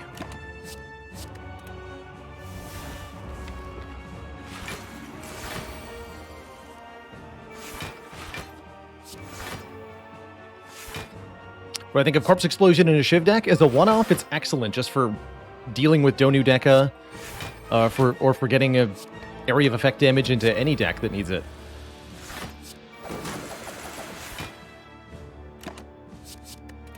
Very good one-of card, no matter the situation. Get him. You got this, Boot. Boot value. Bootacular.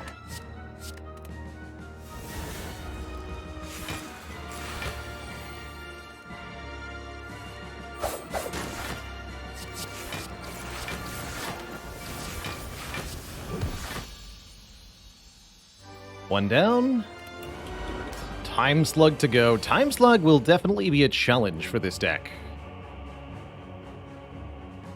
Time Eater automatically ends our turn every time we play 12 cards. And gains 2 strength in so doing. The good news is we have a Malaise, which can really help here. And the other good news is I have a Deadly Poison. And that will also help a lot here.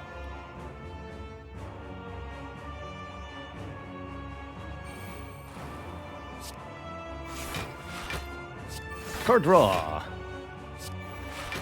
Okay, there's our well-laid plans. Not Phantasmal Killer yet, but I will get a Kunai here.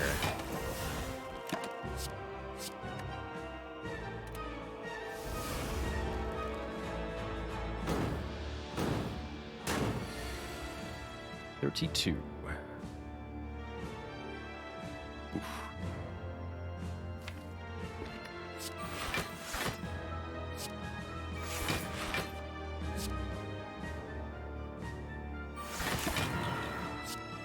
Keep these 2 for now. Not that worried about dealing damage yet. We need to get our defensive stratagem online. AKA, we need a big malaise turn.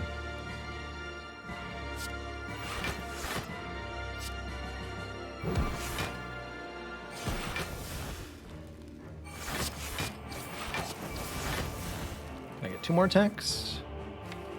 Maybe. Nay.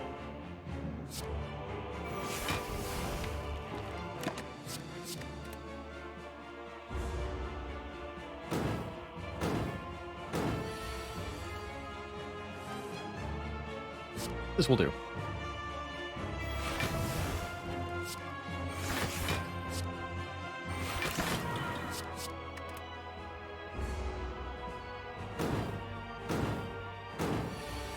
Essentially setting time meter back by a fairly substantial margin here. 2 efficient kunai activations here. Get rid of this.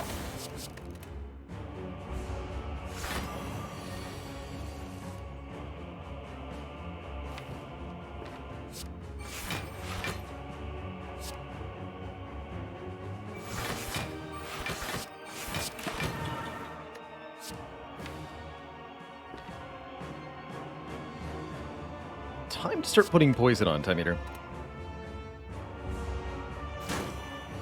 If I spend too much of my energy blocking, we're gonna have a bad time.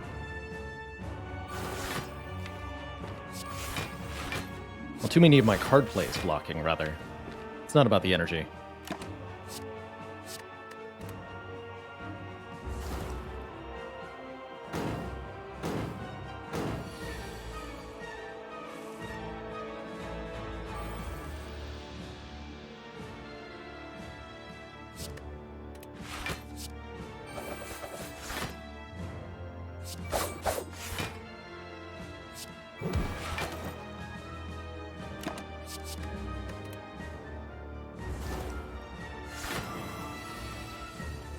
Singular hits.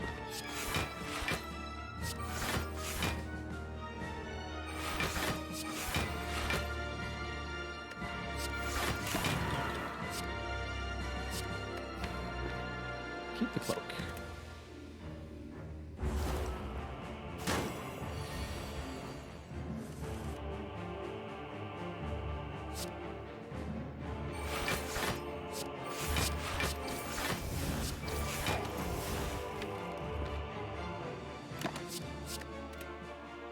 Now the time meter's below half, they will reset debuffs, as well as bring their health back to half. So we'll just kind of stall our turn here momentarily. And then I want to attack with neutralized deadly poison immediately. So vulnerable goes away, all the rest goes away, and we're reliant upon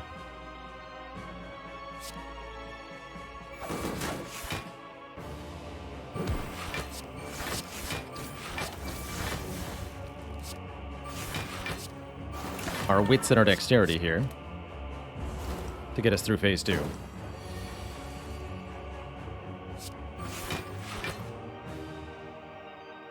Who I think is the hardest Act 3 bosses for Ironclad and the Watcher. Ironclad tends to not have as much trouble with the time meter as the other characters. Watcher definitely struggles with time meter. Whereas I think Ironclad has more of a hard time with the Awakened one. All too often the Ironclad is offense heavy, defense light, and the Awakened one will very, very heavily punish that.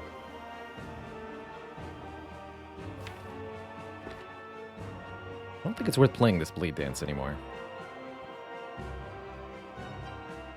I will get rid of 2 of these slime, though. Getting choked here.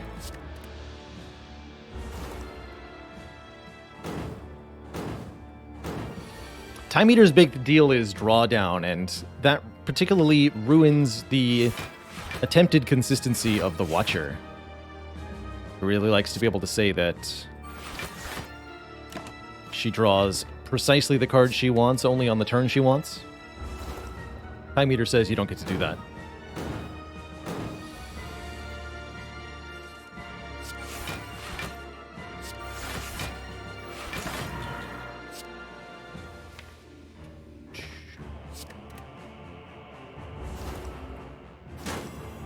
Phantasmal Flechettes off.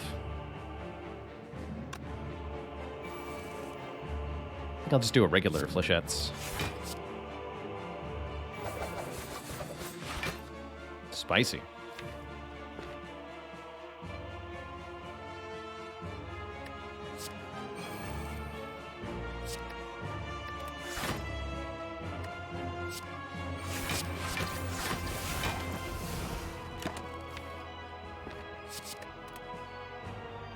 This could be ugly. Neutralizes in the draw pile at least. 58. It's not a multi-attack at least. Thank you.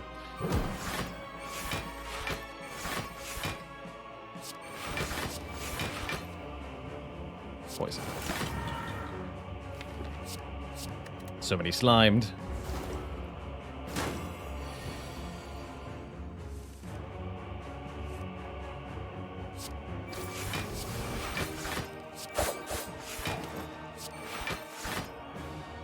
Just get rid of this. Hold on to these two.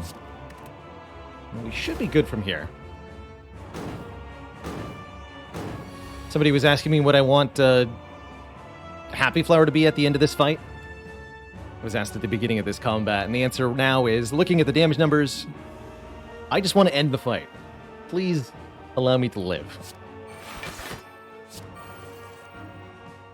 Time Slug Man.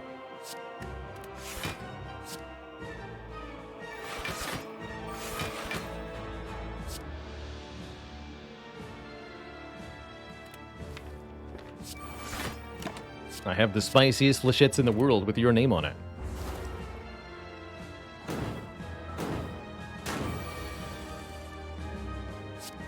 Bye-bye. Whew. Two thump, two thump, two thump. A deep pulsing dread can be felt throughout the room. Is this the heart of the spire? The source of this evil?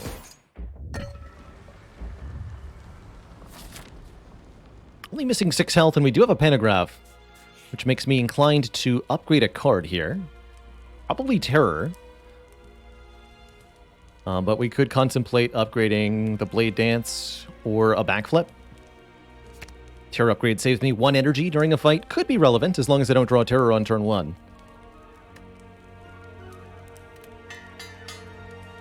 I'm currently unsure if we have enough damage for Heart. The shop will hopefully change that. I am concerned. There's definitely some worry here.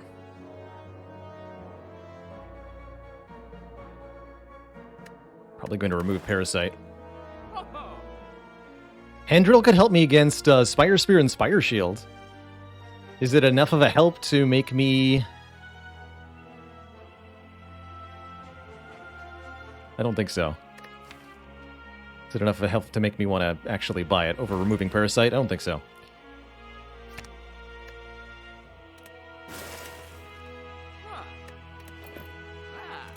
Okay. Here goes. Definitely didn't want Happy Flower on too, by the way.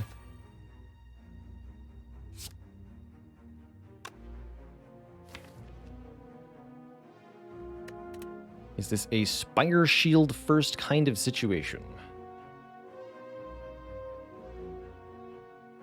I feel like Spire Shield first is important in instances where you have relatively low damage. The malaise also speaks to doing it.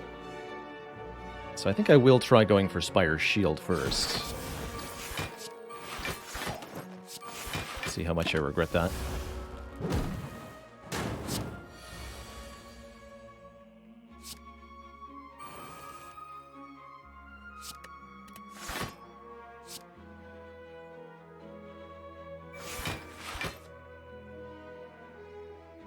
Cloak and Dagger take a bit more damage here. We do have the Pantograph, though, don't forget. I actually want the neutralize here? Question mark? No, we need to remove artifact for malaise on this guy. Which means the shifts go here.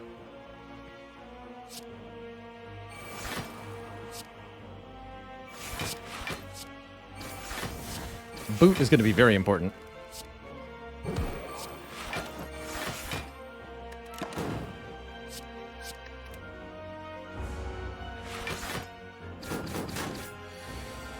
This attack is also a bit of a problem for me.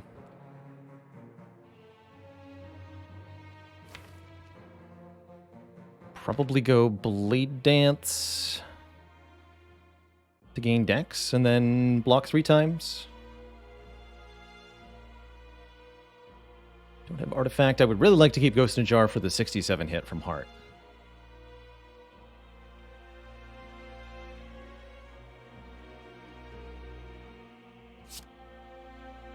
Shivs don't do anything. It's tough.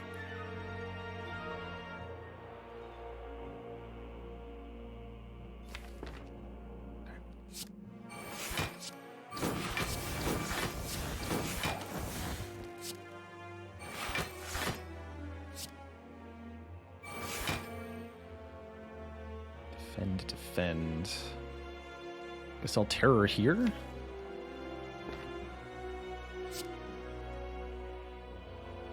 Keep Flechette's Blade Dance for next turn. Gonna have 99 block.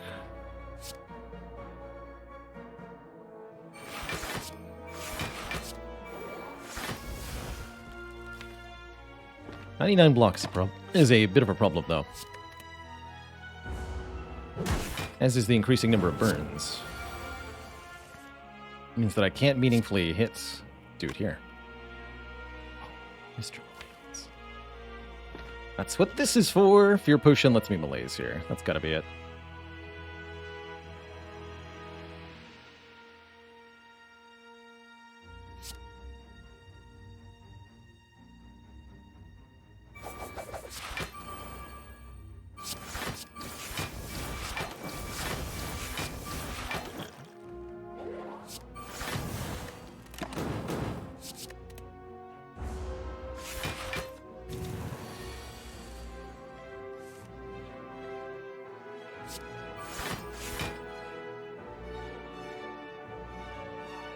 Big attack from Spire Shield next turn indicates I should weaken it this turn.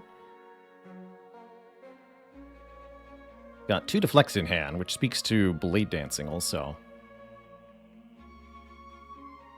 Let's do this.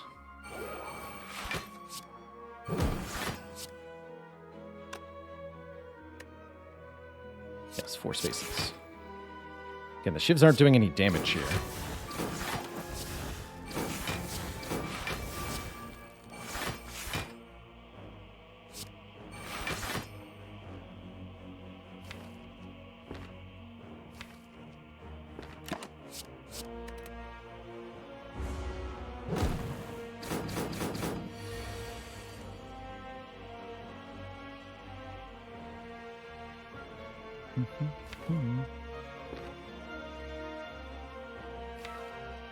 Okay, somebody needs to die soon.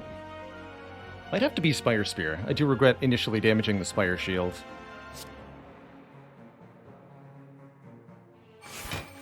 Like I've had to say that a few times.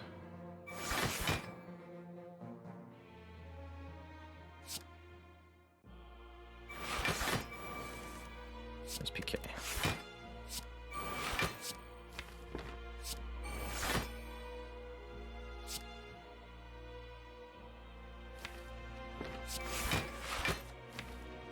Lots of skills next turn for double damage.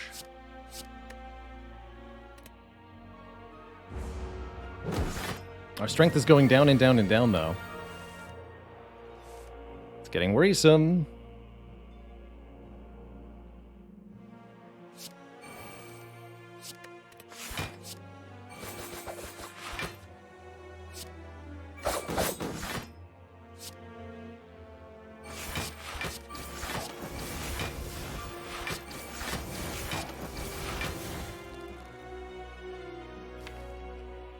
Not very many burns in the draw pile, so I'll go... Well, actually, we're going to get 2 burns right on top, so let's keep the gamble.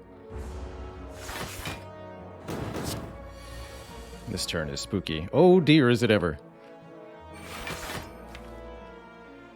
Please no.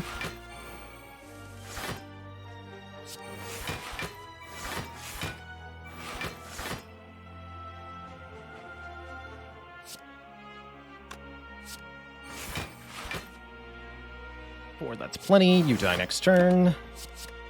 Recovery. You get 25 health back. Should be enough with Ghost in a Jar. Should be enough.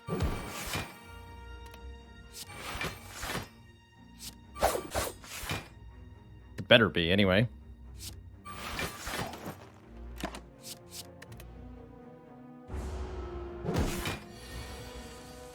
Our 1 deadly poison is essential in this fight.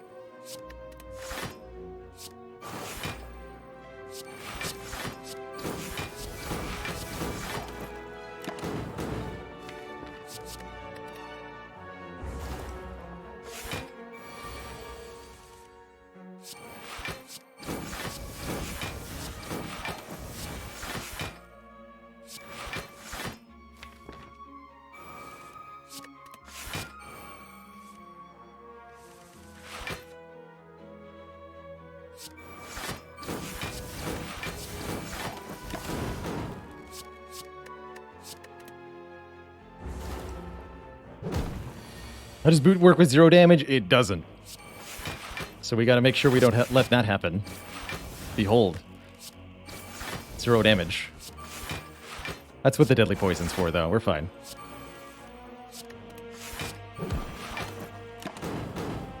Boot. No longer value.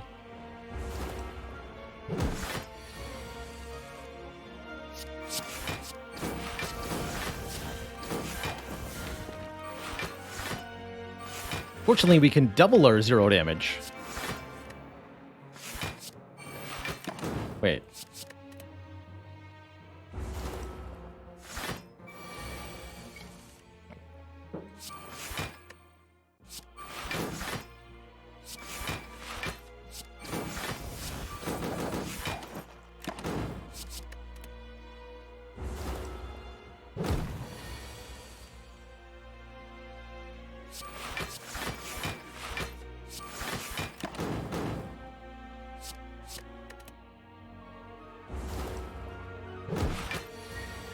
I think in any low damage situation, I'm going to go for the spear first in future.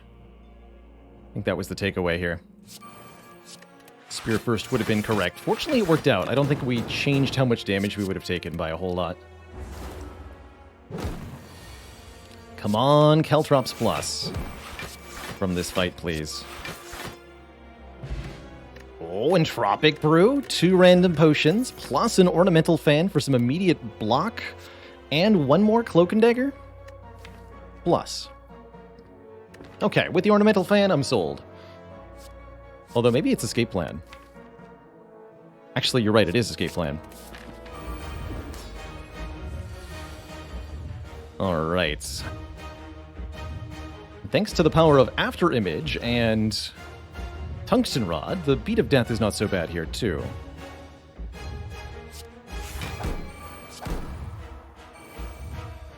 Beautiful.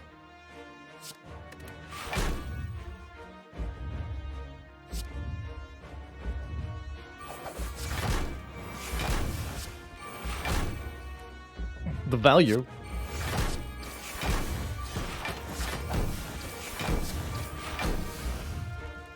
Okay, we got rid of a bunch of stuff on turn 1. Really like where we're headed here. I'm very much counting on Ring of the Serpent to be clutch. Malaise is here, but I don't think I want to use Malaise yet.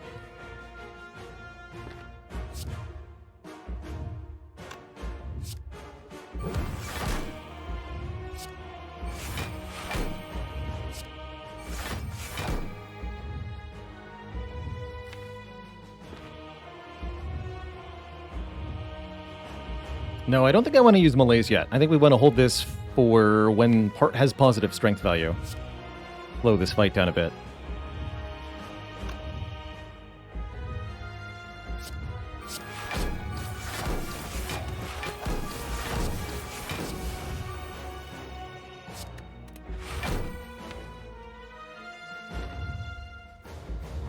Don't want to draw my Willite plans. And this multi-attack really doesn't hurt that much, because it's only going to be 1 damage per hit, which is fine. Power Potion, Skill Potion. Caltrops! Hey, there's some damage. Second after image could help too. Actually, accuracy could help. How many Shivs do I have? Quite a few. I have 2 Cloak and Daggers.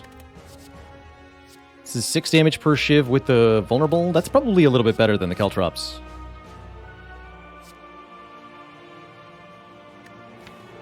Here, actually, let's do some actual arithmetic here. Let's assume that we play every single Shiv we see, and that every 3 turns we draw the entirety of the deck. So we can compare every Shiv in the deck 1 time to 1 attack cycle from Hearts. So let's count Shivs. 1, 2, 6. Did I not take that second Cloak and Dagger? Seems like I only have 1. 8? 9.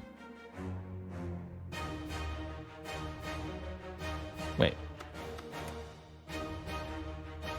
Yeah, I only have 1 Cloak and Dagger. So it's only 9 Shivs. 9 times 6 additional damage is what? 54. Whereas I can reasonably expect 48 damage from the Thorns every 3 turns. So yeah, slight favor in accuracy. And more if we get Phantasmal Killer.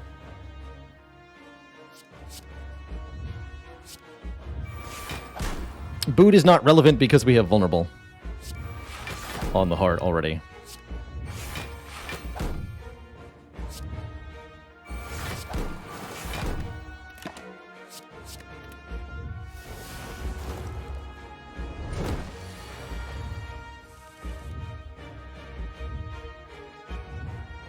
Alrighty, how am I going to remove Artifact, though, for the malaise to work? That is the question.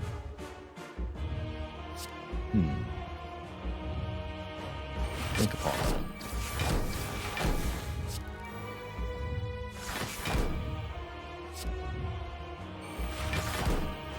Well, we're going to hold on to malaise, that's for sure.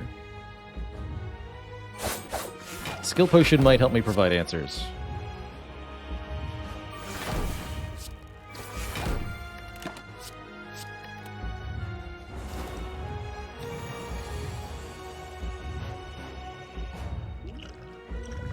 Yes! Somebody called Skill Potion Bouncing Flask. This is also very helpful because it's going to be really relevant damage for this fight. And that should be the missing pieces of the puzzle. So probably Malaise next turn then. So I need my energy for actual blocking on this turn.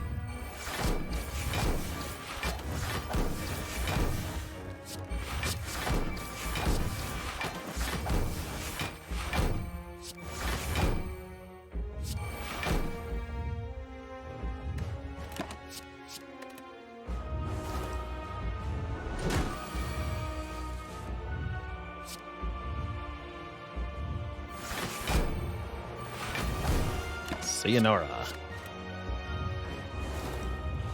At least a PK though.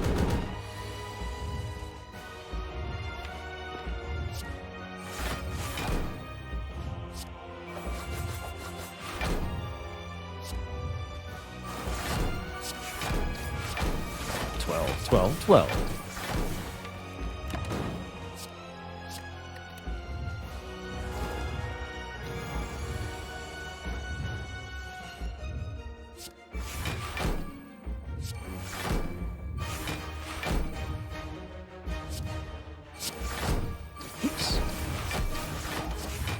Beat of Death is now 3, something we have to keep an eye on.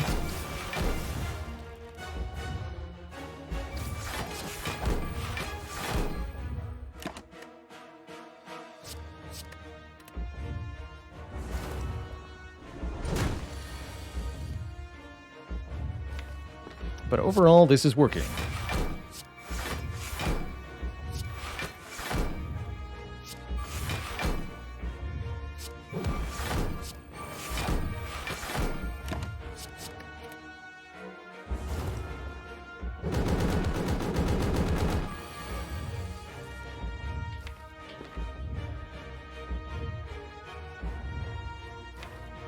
YOLO?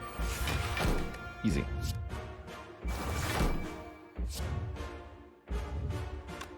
Draw first, then play the remaining attacks.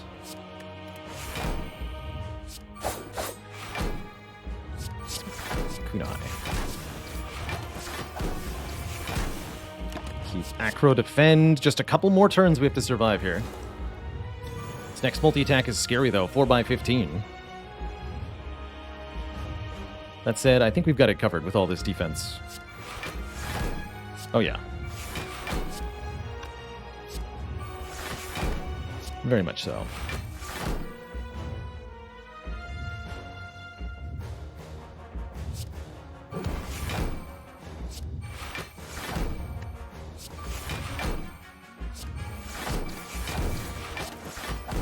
And get the deadly down too. Keep dash, backflip.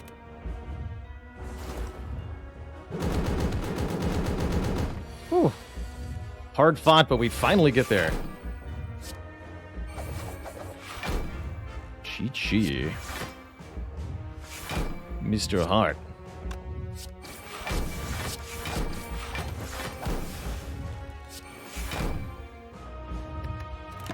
Chi-chi.